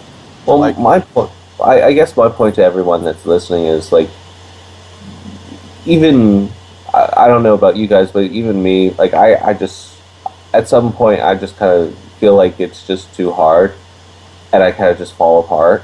But I try to persevere, and honestly, I think a lot of the tools, there's a lot easier tools that look cruddier, but people don't use them, so you could just say you're punk.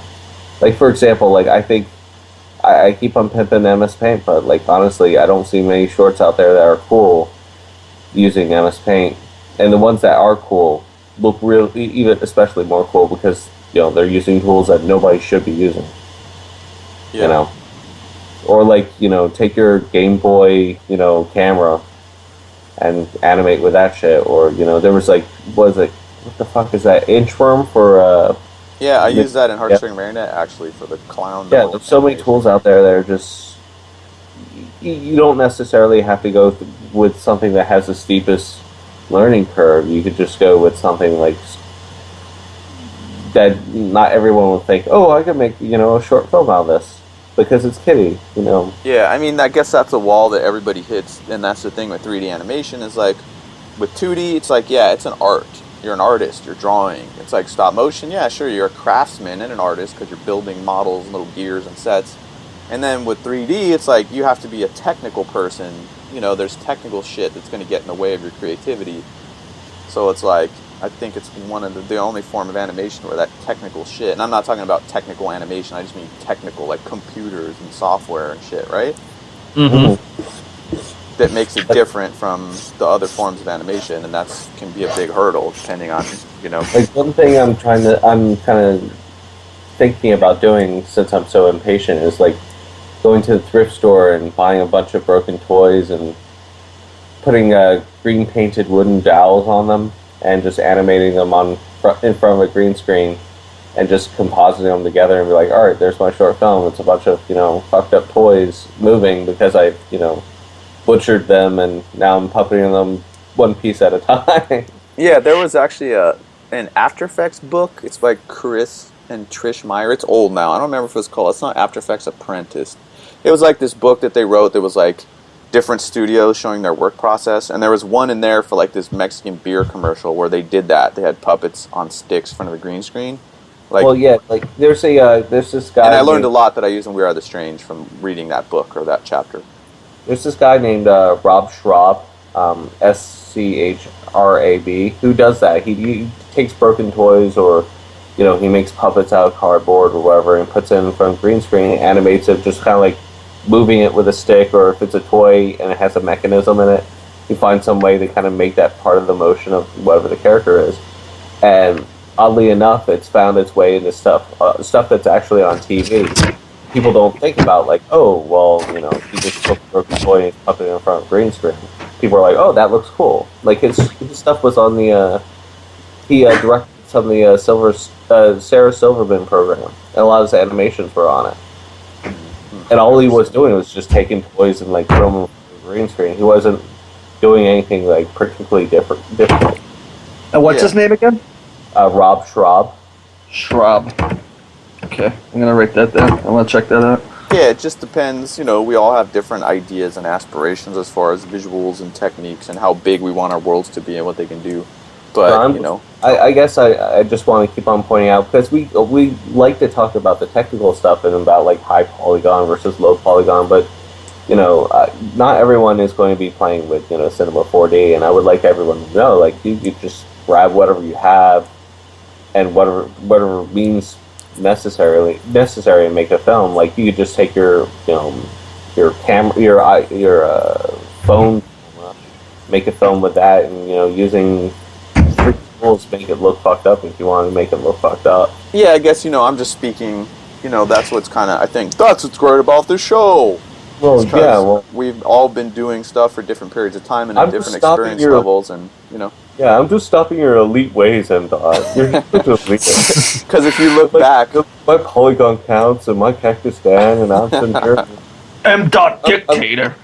Yeah, I'm here to take you down. Well, dude, if you look back, I don't know if you ever saw it, but years ago I posted one of the first animated shorts I ever did. It was called Clay Fist of the North Star. And it was like this claymation, like Fist of the North Star thing that I did. And it was shot on a green screen with super crappy clay. But, I mean, that's what I started doing because it was the easiest, was just clay characters, not even in front of a green screen. And then I put them in front of a green screen, and that's where I started. So, yeah. Well, like, my first experiences doing weird stuff is kind of similar. Like, I actually I did something for the Super Meat Boy. It was a really cruddy, you know, advertisement. And what I did was I bought a steak from the grocery store and I cut it into a Super Meat Boy shape. And I put wooden dowels inside of it, and I just puppeted it in front of like like a green tablecloth. I was actually literally puppeting meat. You're like, motherfucker, I didn't have green. I used off-white. Now what? Pretty much. And the thing is, like, people are like, oh, well, you made that in 3D, right? And it's like, no, I actually, you know, was really playing with meat. They're like, great textures, guy. Those are great textures. How about you, Jim? What was your first experiences with, you know, film stuff? My first experience with the film stuff, I started out just wanting to make regular films.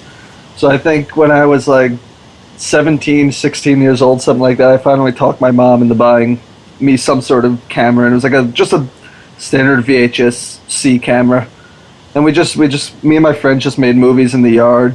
Then eventually they just grew and grew and grew, I guess. And then I settled for animation because they grew too far from what I wanted to do. Yeah. All this growing.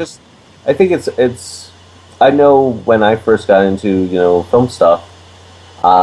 When I was looking at your stuff, M-Dot, I thought it was just so far beyond me. I was like, oh, well, I'm never going to achieve that. Even though you put out videos on YouTube, you know, saying, oh, this is how I do it. I remember my experiences with 3D programs being like, what the fuck am I doing here? Why is the move tool not moving the thing the way I want it to? You know? And I know that during those times where I didn't know how to use the 3D tools, I kind of found different ways to kind of express myself while doing film stuff. Like I played with, you know, real objects, but learned about compositing, or I, you know, played with real people, but learned about editing. You know, you don't necessarily have to take on all the technologies. Yeah, so I mean, it's good that you're bringing that in, because I mean, I did the same exact thing, and I just posted that one of my first animated shorts. I just actually pasted it in Ed's chat window, even though he's offline. So when you listen to the podcast, Ed, you'll know why that's in your Skype. But I posted it here, and I'll put it in the show notes. So now you can drag myself down and show everyone where I started, without bones or skinning or anything, just clay. Clayman. Yeah. All right, I'm done ranting at you.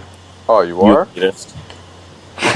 Well, I have a shit ton of questions here. You guys want to try to do some of those? Or? Yeah, sure. Okay, so these are all from your blog. The first one is, how often do you seek out local exposure for your stuff? Conventions, panels, gallery shows, college art department showings. Let me answer that first. All right. Never. Maybe I'm stupid, but I'm the dumbass just like, nah, I'm just going to keep making shit.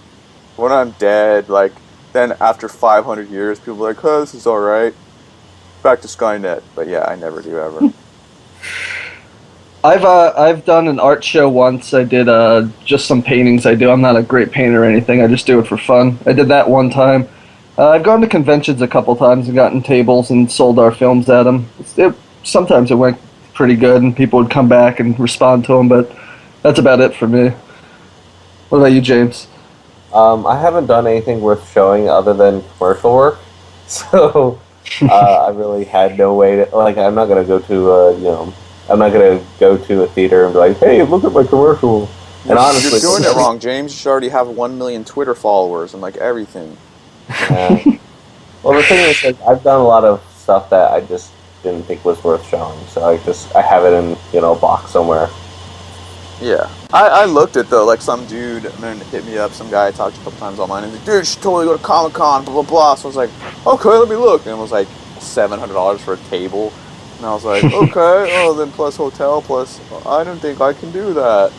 Yeah. And there's even one here called the Funymony that's in San Jose, like this anime convention. Let me look at that. And it was like $400, and I was just like, I did mostly horror movie conventions. They were like $250 to $300 a table, and most of them were pretty close. So sometimes I could just stay with friends, or sometimes I'd have to get a hotel room. Did you get your own, or did you like share it with a friend or something? Or yeah, well, we'd usually all get a table together and just sell all our films together. Hey guys, in the future we can get a Forever Alone filmmaking table. Oh my gosh! And share it, and pimp all of our stuff, and people Oh, like boy. stuff, and take a 99% commission fee. And share the floor. Yeah. I am so excited I filled my adult diaper. No, we could. I mean, that's what I was like, well, I can't do this by myself, but if I had a couple people or whatever that we could go into it together and, like, Yeah, totally. Okay. Should I go to the next question? Yeah. Have you ever hit a low, so low that you wanted to quit filmmaking? If you did, how did you overcome it? Who should answer that first? I guess I'll start. I never really filmmaking altogether that I wanted to quit. Just sometimes projects, and sometimes I just flat out did just abandon them and not finish them. But there's never really been a time where I was like, I don't want to make films ever again. So yeah, that's my answer. I don't hit that same exact thing. Like, I never lose inspiration and want to quit films or projects. Sometimes I just get so bummed out about shit, I just want to quit life and kill myself. But then I'm like, I gotta make these films. So then I don't. But yeah, all the time. Like, not all the time, I shouldn't say that. Probably like once a month. And when I was working on We Are the Strange, like, I'm proud to say this, but I would break down in tears, like, every other day crying, because it sucked so bad, and I felt like such a huge, pathetic loser in life, and all this shit. So, yeah. But I guess guilt and shame and all that shit, it's a big part of my motivations. I'm like, I'm scum, I'm nothing. I have to make Me something, too. so I feel like Me something. too. I'm a loser. Oh, I'll make something of myself. I'm not a loser, but I am a loser. I call them brain goblins. Yeah, that's what they are. That's exactly what they are, yeah. They just come in and like, you suck, you fucking loser. You'll never be anything. Look at you. How old are you? How much money do you have? Fucking nothing, loser. Blah, blah, blah. Everyone's laughing at you. You suck. No one watches your movies. No one's gonna buy them. You're never making any money. No, nobody cares. Yeah. All the time. Yep. So why James? why don't we stop? I'm like, I don't have anything else to live for, whatever. It's just like, That's basically how I feel too, honestly. I'm like, it's all I got, and like, I've gone so far on this path for so long in life, it's like, fucking why stop now? Yeah. Like, I'm gonna keep doing it and fucking be awesome or fucking die, but there's no turning back now. It would be stupid. Like, because we get those thoughts in our mind sometime, or I did. It'd be like, this is so hard, this sucks, I should just get a regular job, and then everyone will leave me alone and be like, you're a loser, you should make cartoons, that don't make any money, and blah. but then I'm just like, but that would suck. So I'm gonna keep it for as long as I can. That all happened there. Yep. What about you, James? I always kind of hit a low point. And then you get inspired by your friends Jimmy Screamer Claus and M. Strange, and you're like, tomorrow's a great day, and you have a big heart on No. it. Well, whereas you guys, hit your low point and you actually complete your works, I hit low points, and that's part of the reason I have so little to show. Come on, Oh, I have James. plenty of stuff I never completed though. Like I have that too.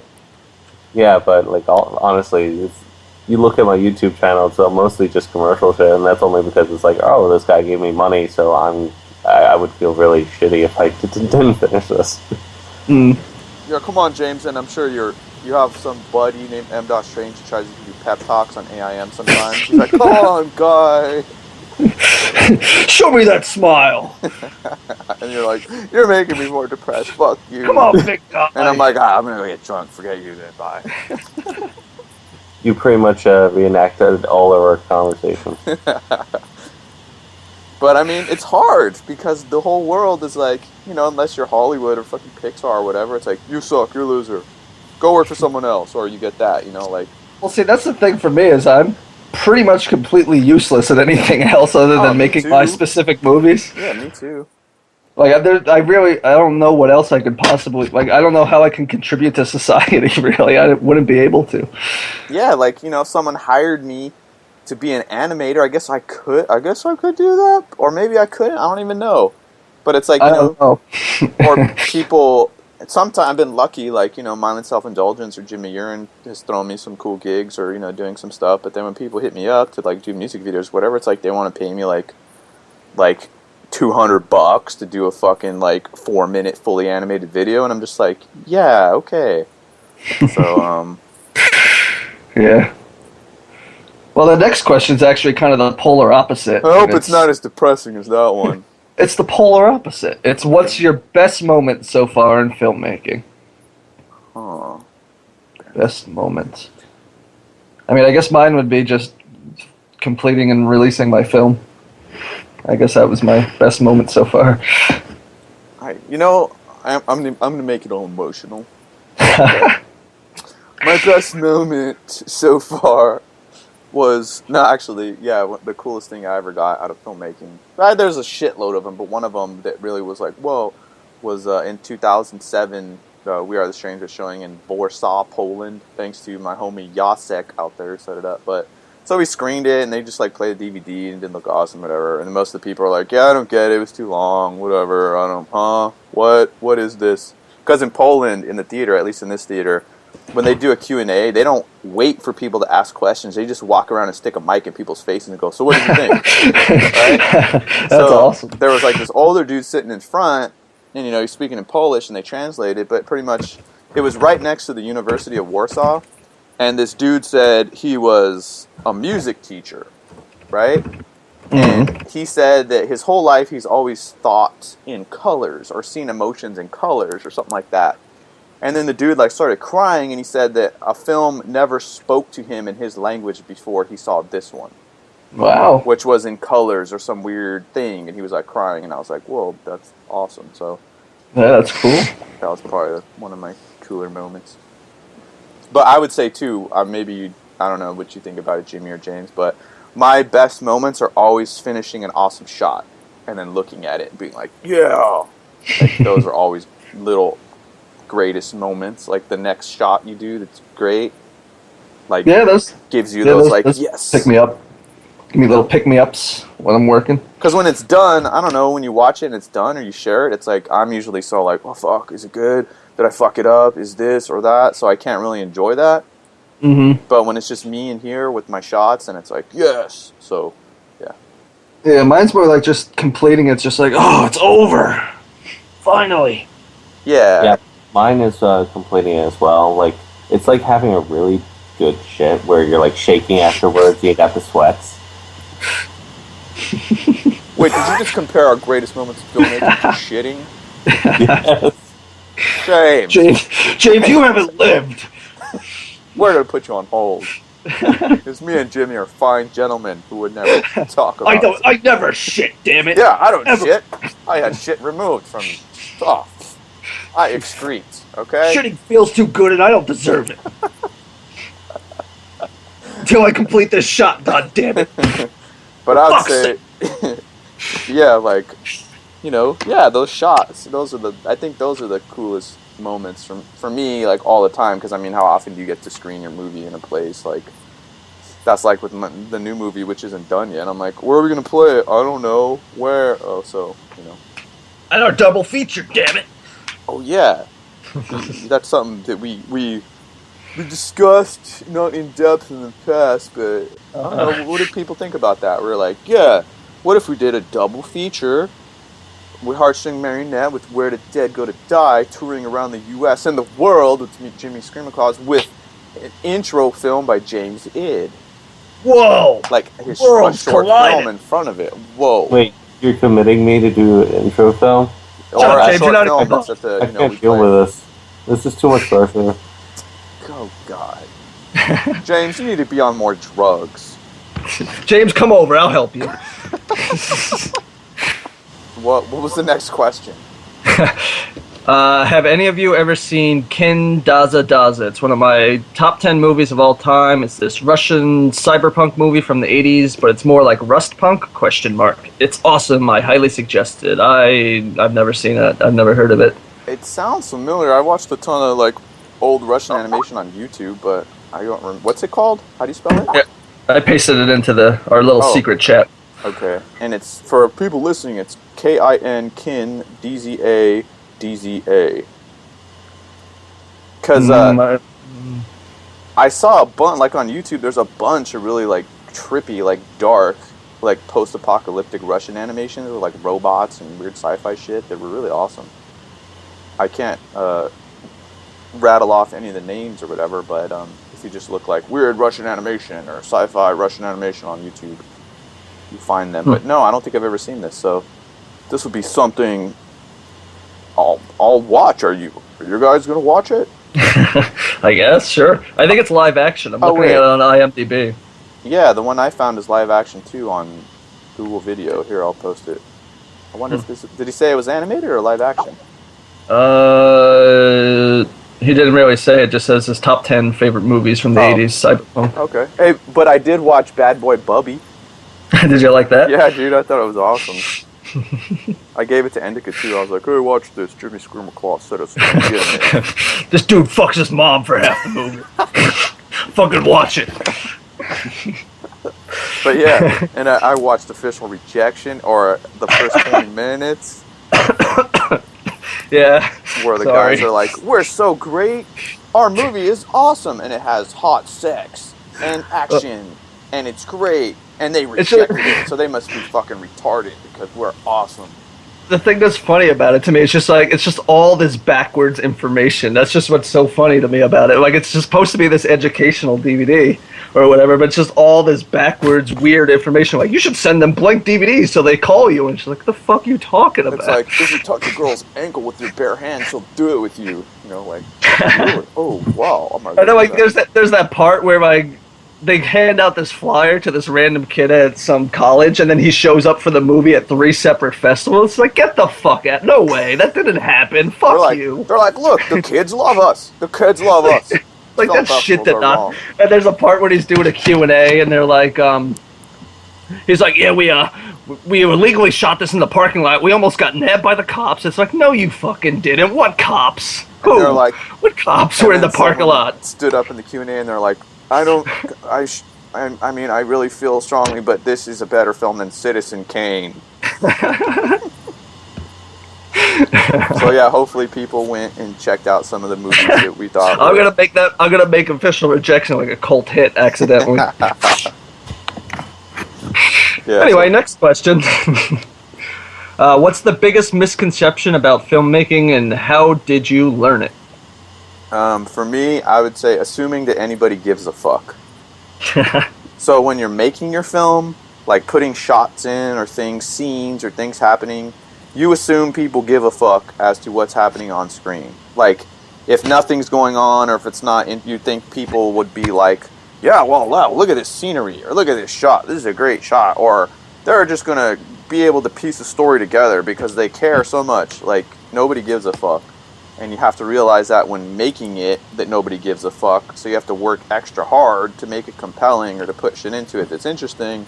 And then when you finish your film, assuming anybody gives a fuck and will just, like, knock your door down to want to watch it, and then when you put it online, assuming they want to, and then assuming that anybody gives a fuck and they just want to, like, buy it or will give you money. So my biggest misconception was that anybody gave a fuck, and they don't. Yeah. James, you want to go next? I guess my biggest misconception was that any of the books that talk about filmmaking know what they're talking about. That's controversial. Oh my god. No, I honestly, I'm happier now doing the things the way I kind of discovered how I like to do them, rather than, you know, oh, I read this in the book, I read that in the book, I saw that on a video. Yeah, by any means necessary, homie. But you must use Robert McKee's story method from the book Story by Robert McKee, or you will fail. Actually, I think the most inspiring book I've ever read was Make Your Own Damn Movie by Lloyd Kaufman. Yeah, I like that one a lot too. Yeah, he's a nice guy. I met him in 2007. He's a cool guy. He kind of, one thing about them is, he always said that Troma makes like movies of the future.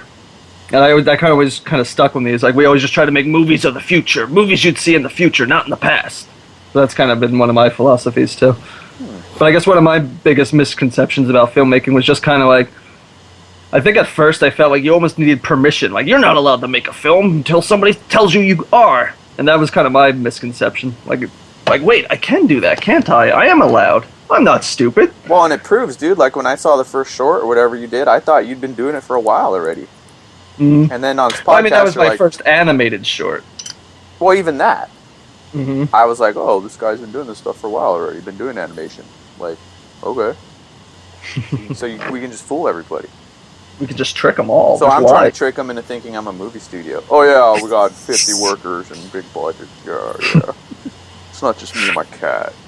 Yeah.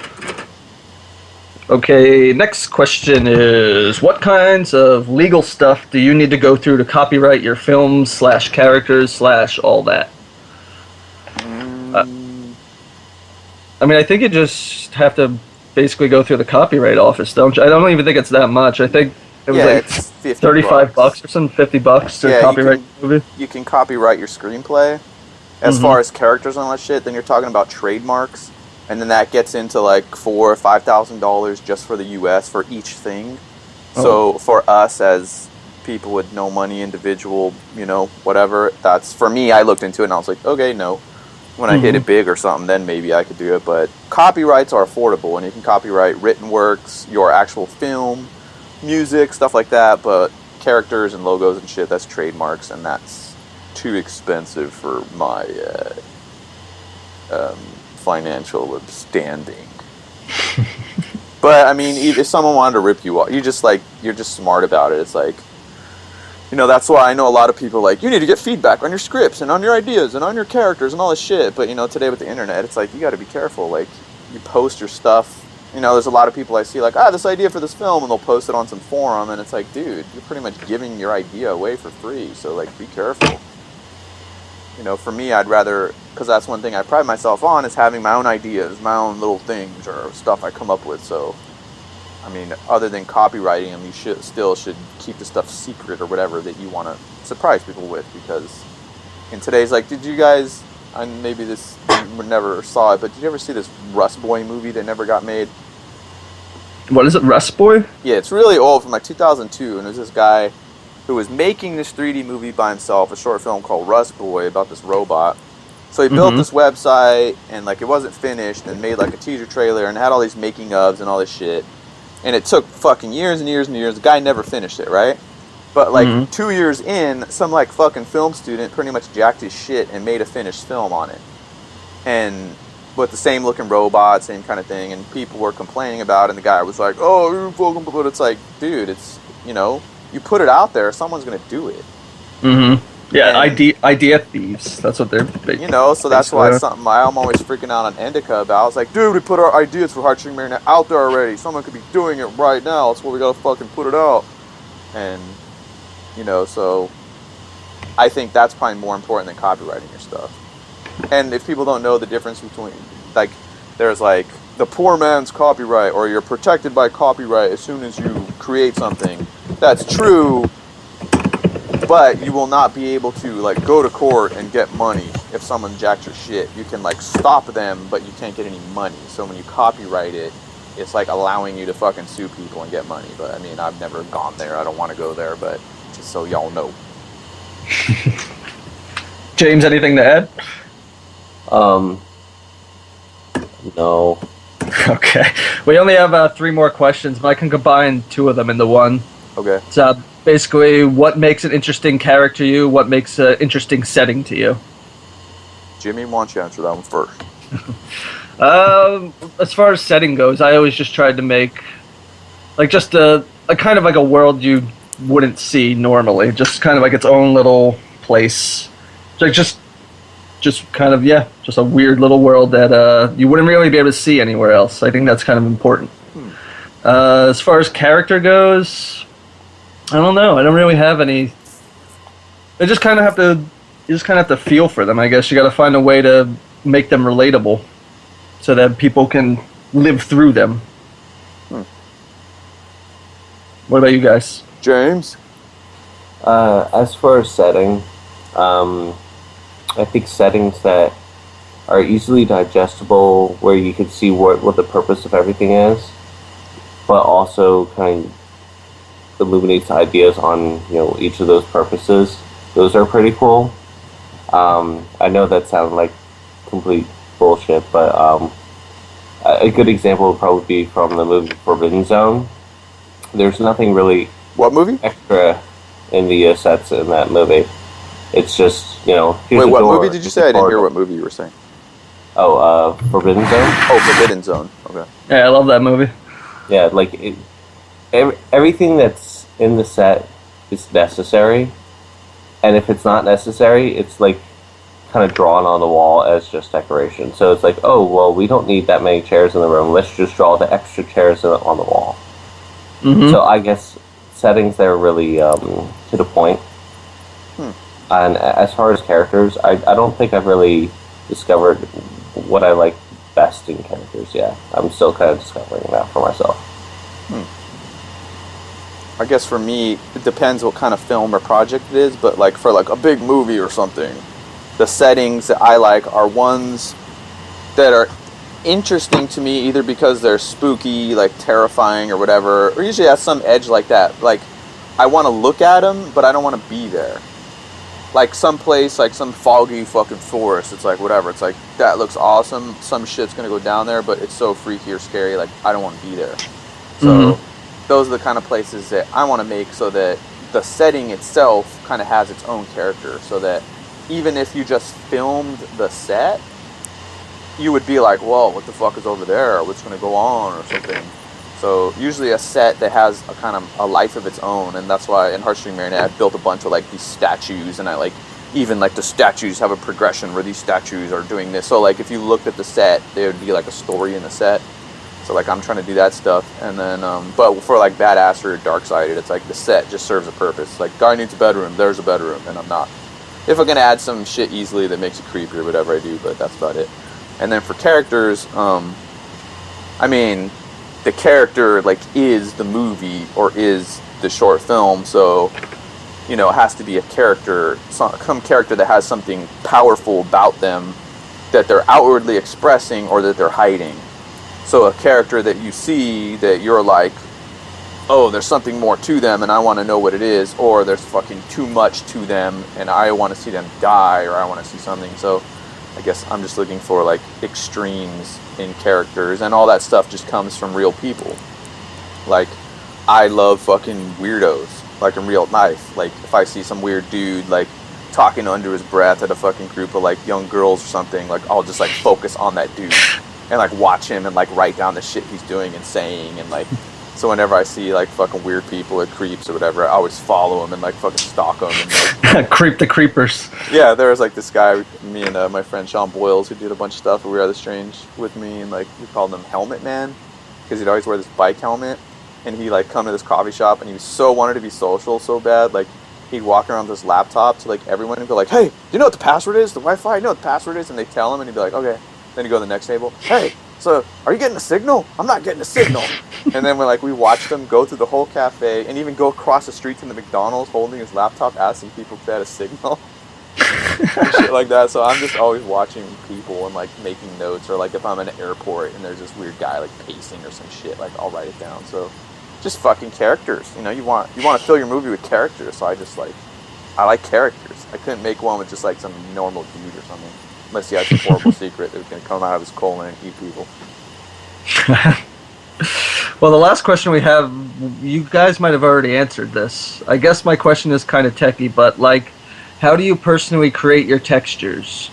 Or create your textures. I see 3D models of humans, for example, where the whole human, clothes and all, was made on one or a few textures. When for me, I'd have a separate selection for the skin, shirt, pants, etc., and would apply a separate texture to each selection. Yeah, I think that just depends how much control you want.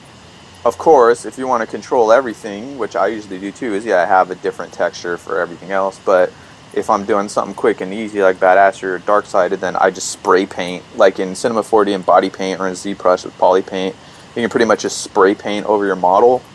So for me, it's just faster and easier. Like spray paint shirts, spray paint pants, or whatever. Or just use polygon selection. So it depends on the topology. Like what if your character's segmented? So they're actually separate pieces of geometry, then you'd have to do it segmented unless you try to create UVs for the whole thing at once, but then that would get ugly. So it depends on the type of model and the style, I would say. Okay, well that's James. Do you have anything? Because I don't really know anything about this kind of stuff. So this is your guys' department. Usually I have everything in one texture. I do all my texture stuff in like ZBrush, so I just paint it up, do the Go-To-Z plugin, and it's just one texture. Unless I'm kind of experimenting with doing clothes as separate models, but of course, separate models equals separate textures. Yeah. So yeah, I think it's just a case-by-case scenario, and it depends on the type of model and the complexity. We don't have any more questions? No, that's the last one. Well, I have two on here. I don't know if we covered these already, though. I don't remember. Well, was there a question about like favorite animated films or American ones? Yeah, some that same kid Kevin Cumberworth on Facebook asked us for. Oh shit! You said his real name. Now he's gonna sue us for defaming him. Oh. He asked us for our top 10 American animated series or movies. That's a tough one. I have a lot of, there's a lot of series that I liked from America. Moral Oral was a big one I was into. Oh, really? Because, I was thinking, like, America, I'm like, G.I. Joe or Transformers, but it's like, no, it's a Japanese. Liquid Television I liked a lot on MTV. Gumby. Gumby. I just bought Gumby and Friends set at Fry's yesterday for $9.99, and here on my desk. Yeah, The Max, I love The Max. That was one of my all-time favorite things ever. That was on MTV. Max and The Head. The Head's awesome, too. Yeah, that was a sweet time when they had that, and they were playing those weird animations on MTV. Yeah, it was called Oddities. What other? There's Cool World and Bebe's Kids. Me and Emily watched a double feature of that after the podcast last week. That's so American. I like Who Framed Roger Rabbit. Even Yeah, though that it was one's a Canadian director, but I think that was an American movie. And I like the Boondocks too. That's cool. On Adult Swim, I'm a big fan of that show, and Uncle Ruckus. I never watched those. That one's awesome. What is American? Yeah, that's why I'm kind of like, I need to throw it down for American 3D animation, because they're just making Pixar kid shit. Yeah, movies are tough. Like, there isn't real South Park, the South Park movie. That's I guess an adult animation movie. Oh, the Beavis and Butthead movie. Beavis and Butthead movie. That's a good one. Simpsons movie. All around. Heavy Metal. Heavy Metal. Yeah, that's American, right? Well, I like the more, the adult stuff that only nerds like Heavy Metal or the Aeon Flux shorts. Yeah, those are cool. Or Coonskin. Yeah, Mike Bakshi. Is that how you say his name? That's my probably my favorite of his. Wizards is probably another one. Oh, dude, if I go way back when, The Secret of Nim. Yeah, that was cool. And I don't remember which... Yeah, there was a fucking 2D Hobbit, wasn't there? Yeah. Yeah, there was. I saw that. Plague Dogs and... what was the other one that the same author did? With the rabbits? Watership Down? Oh, fuck, dude, I forgot about Disney. Yeah, like Pinocchio. Well, I always like Pinocchio. Yeah. Dumbo. I don't know about you guys, but I really like... I don't know about you guys, but I really like, what the hell was his name? The guy who did the Betty Boop cartoons? Max? No, that's not Max Fleischer, is he? No. Yeah, it's Fleischer. Max Fleischer? I really like the early ones with, where they rotoscoped the guy who did Minnie the Moocher. Minnie the Moocher? No, I never saw those. Or maybe I did, but I don't Those are just so... Like, the animation in those cartoons were just so much better than, anything that came after it because it was so fluid and it was also so rough. I liked a lot of the Nickelodeon cartoons too. Rocko's Modern Life and Real Monsters. Oh, I never I saw think those are ones kids. The Doug and Rugrats and Ren and Stimpy. What else do they have on Nickelodeon? Fritz the Cat, not on Nickelodeon, but that's a movie. What was that movie? They made a bunch of them, but I remember seeing the first one in the theater when I was a little kid. Was that Fievel movie with that mouse? Oh, American Tail. Those used to fuck me up. Those were sad. Yeah, American Tail. I like that one. Me and Emily watched All Dogs Go to Heaven recently. That was pretty fucked up too. Actually, they had like depictions of hell and shit at the end. I was like, wow, this is crazy. That one. I guess I watched all American stuff when I was a kid, and then when I was a teenager, I got into Japanese animation. And I was like, American animation. But, I can have an appreciation for it again. But it kind of, making darker adult... Because people don't fucking remember. Hello? Oh, James died or something. Oh. Disney used to be dark. Like Pinocchio was pretty dark. Like, fucking... I mean, it terrified me when the kids turned into donkeys and was like, ah!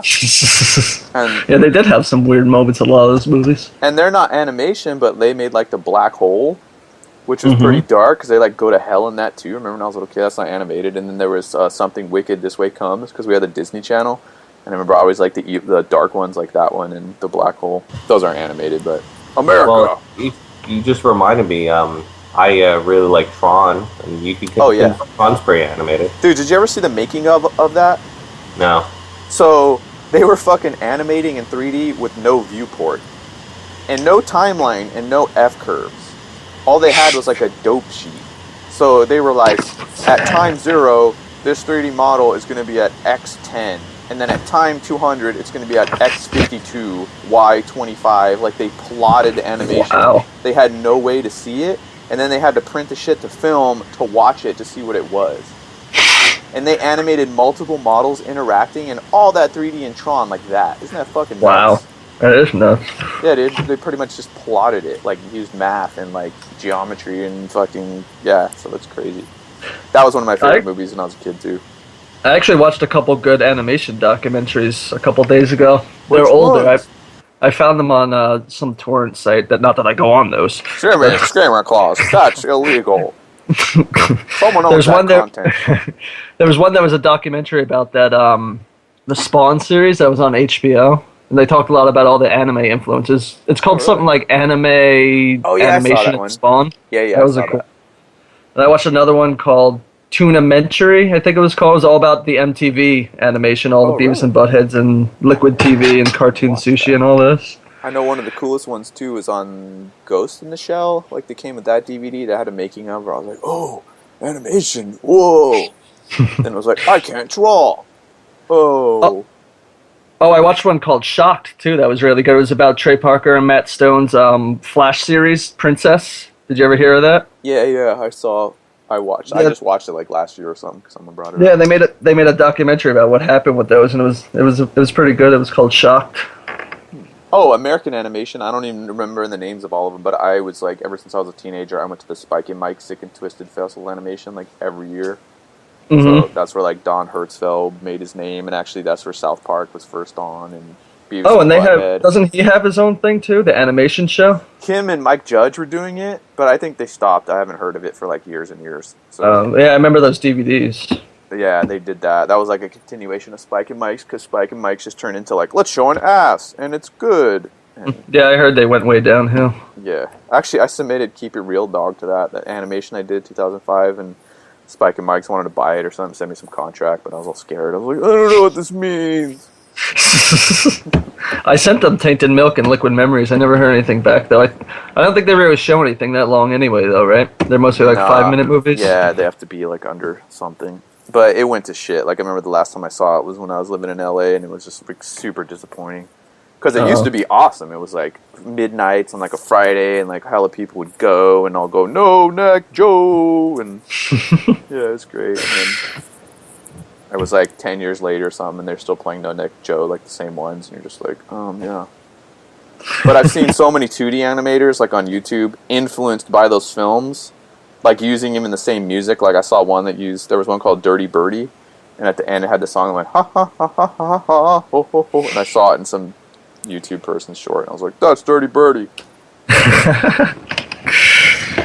Yeah, I was looking at the DVDs on Amazon the other day, and the more recent ones have like really horrible star ratings. So, Spike and Mike's. Yeah. Yeah, they probably went down the tubes. Everything decays over time unless it becomes part of Skynet and lives forever and is excellent. That's what I'm planning to do. Animate Skynet. I'm going to be part of Skynet. You're going to be like, you're alright, M. Strange. We'll keep you alive in your consciousness in this render system over here. Go ahead and make some shit. Just hate on humans. Yes, master. But yeah, that's it as far as questions go. I don't have any other ones. Did you guys have any burning topics you wanted to discuss? Extreme. Quick tip. Let me look. I have a whole notepad that I keep open for the show. I don't see anything else on it though. Well, there's something I sent you this week, Jimmy Screamer Claus, because we were talking about mocap last week, and I found some yes, that's right. new Connect plugin for Cinema 4D called Nimate, N-I-I Mate. So if you Google that, like Nimate Cinema 4D, you'll find it. Or I'll put it in the show notes because I'll actually make notes. Now that we're on the iTunes. Now that we're on iTunes and important. Yeah, because our RSS feed's validated by Apple Incorporated. Not Apple Computer anymore because they've gone the way of consumer technology and consumer whoring, but yeah. So that was like something where you plug in Connect, and then you can, it looks like you can just like motion capture straight into Cinema 4D, so that's something to check out. Oh, and for anyone who was interested in that 6-camera system I talked about last week, I found a way to get it cheaper, and that's by GameStop tends to have these buy 2 get 1 free sales, and they just had one for leap year. So I went and I bought 4 cameras for the price of 6. So it's cheaper than ordering it. They were all used, but now I got 6 of them. Sweet. So anybody who wants to do that, you can scam the world a little bit by waiting for that sale. And if you don't know what we're talking about, go listen to the last episode, because Jimmy outlined it thoroughly on what he's planning to do with the system and its pros and cons. Mm-hmm. James, did you have any final topics you wanted to discuss with your comrades in arms here, your comrades in mouse? What? No? I thought you wanted to exchange friend codes for Resident Evil Revelations on the 3DS. Oh, absolutely. How do we do that? Yeah. How do we do that? He's like, you're not supposed to talk about Game Boys on the podcast. It's not a Game Boy. Sorry, I was tending to my adult diapers. Okay, keep doing that. So yeah, I guess that's it for the show this week. That was episode 5. I'd like to thank again Ed Funymony for being on the show. You can check him out at MediaMuffin.com or YouTube/Funymony, Funymony. And I am finishing a new episode of Dark-Sided, episode 3, No Hell Well, which I'll put up in the next 2 days, so you can check out my YouTube or whatever for that. And in the mail I got, because it was purchased through Amazon, I got Where the Dead Go to Die on DVD. Whoa! I still do not have a copy. Actually, I bought them all. You'll never get them. And so anybody out there, know that Jimmy Screamer Claus's new movie, Where the Dead Go to Die, is out on DVD and Blu-ray and VHS. And VHS. so they can search. Which you'll anime have for in that. your mailbox soon too. Yeah. So you got any other stuff to pimp, Jimmy Screamer Claus? No, that's about it. I'm working on a new music video. I still have the Butcher's Harem music video going around. Who are you and, doing a new music video for? me. That's one of my tracks. Oh, sweet. Because I figured I make music, I should probably make myself a music video. Right? Maybe. So you got that. And plus, to I'm look forward to. about to release a new album on Unearth's new music label, so they want a video to go with it. Awesome. So that's what I'm doing. And I'm writing my next feature. Tight. How's that going? Pretty good. I've been changing it a lot, so I'm like, yes, I got 30 pages, but then I'm like, oh, I should just start over. Because sometimes I find that's helpful. Hey, we It's should like- do a writing episode one of these episodes. Yeah, it's like if you write something and then just try to write the same exact thing again and see what changes without looking at it. I do that That's sometimes. interesting. Yeah, we should do that maybe next show or one after that because I'm writing stuff now too. Okay, cool. Yeah, that'd be cool because I'd like to bounce some writing stuff off you guys. Yeah. What about you, James? How's that short animation coming along? It's animating. Tight. Itself? Yes, it's become somewhat self-aware. It's tired of my lack of involvement, and it's doing it itself. Well, at least someone's doing it. Shit. For God's sakes. So we look forward to hearing about James. We'll do a making of James' short film when he's like done with it too. A whole episode, and we'll just There we grill go. him. Pull out all We'll the grill. information for ourselves to use, and we'll watch the film on SyncTube. Yes. Oh my God! So yeah, thanks everybody for listening. Thanks for Ed being on the show. Thank you, Jimmy Scream Claus and James Id. Until next time, I am M. Strange saying forever alone filmmaking. Goodbye. Aren't you guys gonna say bye? Bye. Hello. Oh shit. Thank you for listening to the Forever Alone Filmmaking Podcast. If you have any questions, please leave them in the comments section wherever this shit is posted. We'll do our best to answer them in a future show. We'll have more guests, animators, filmmakers, weirdos, who create alone. Until next time. It's a lonely world, but someone's gotta do it. Because Hollywood fucking sucks.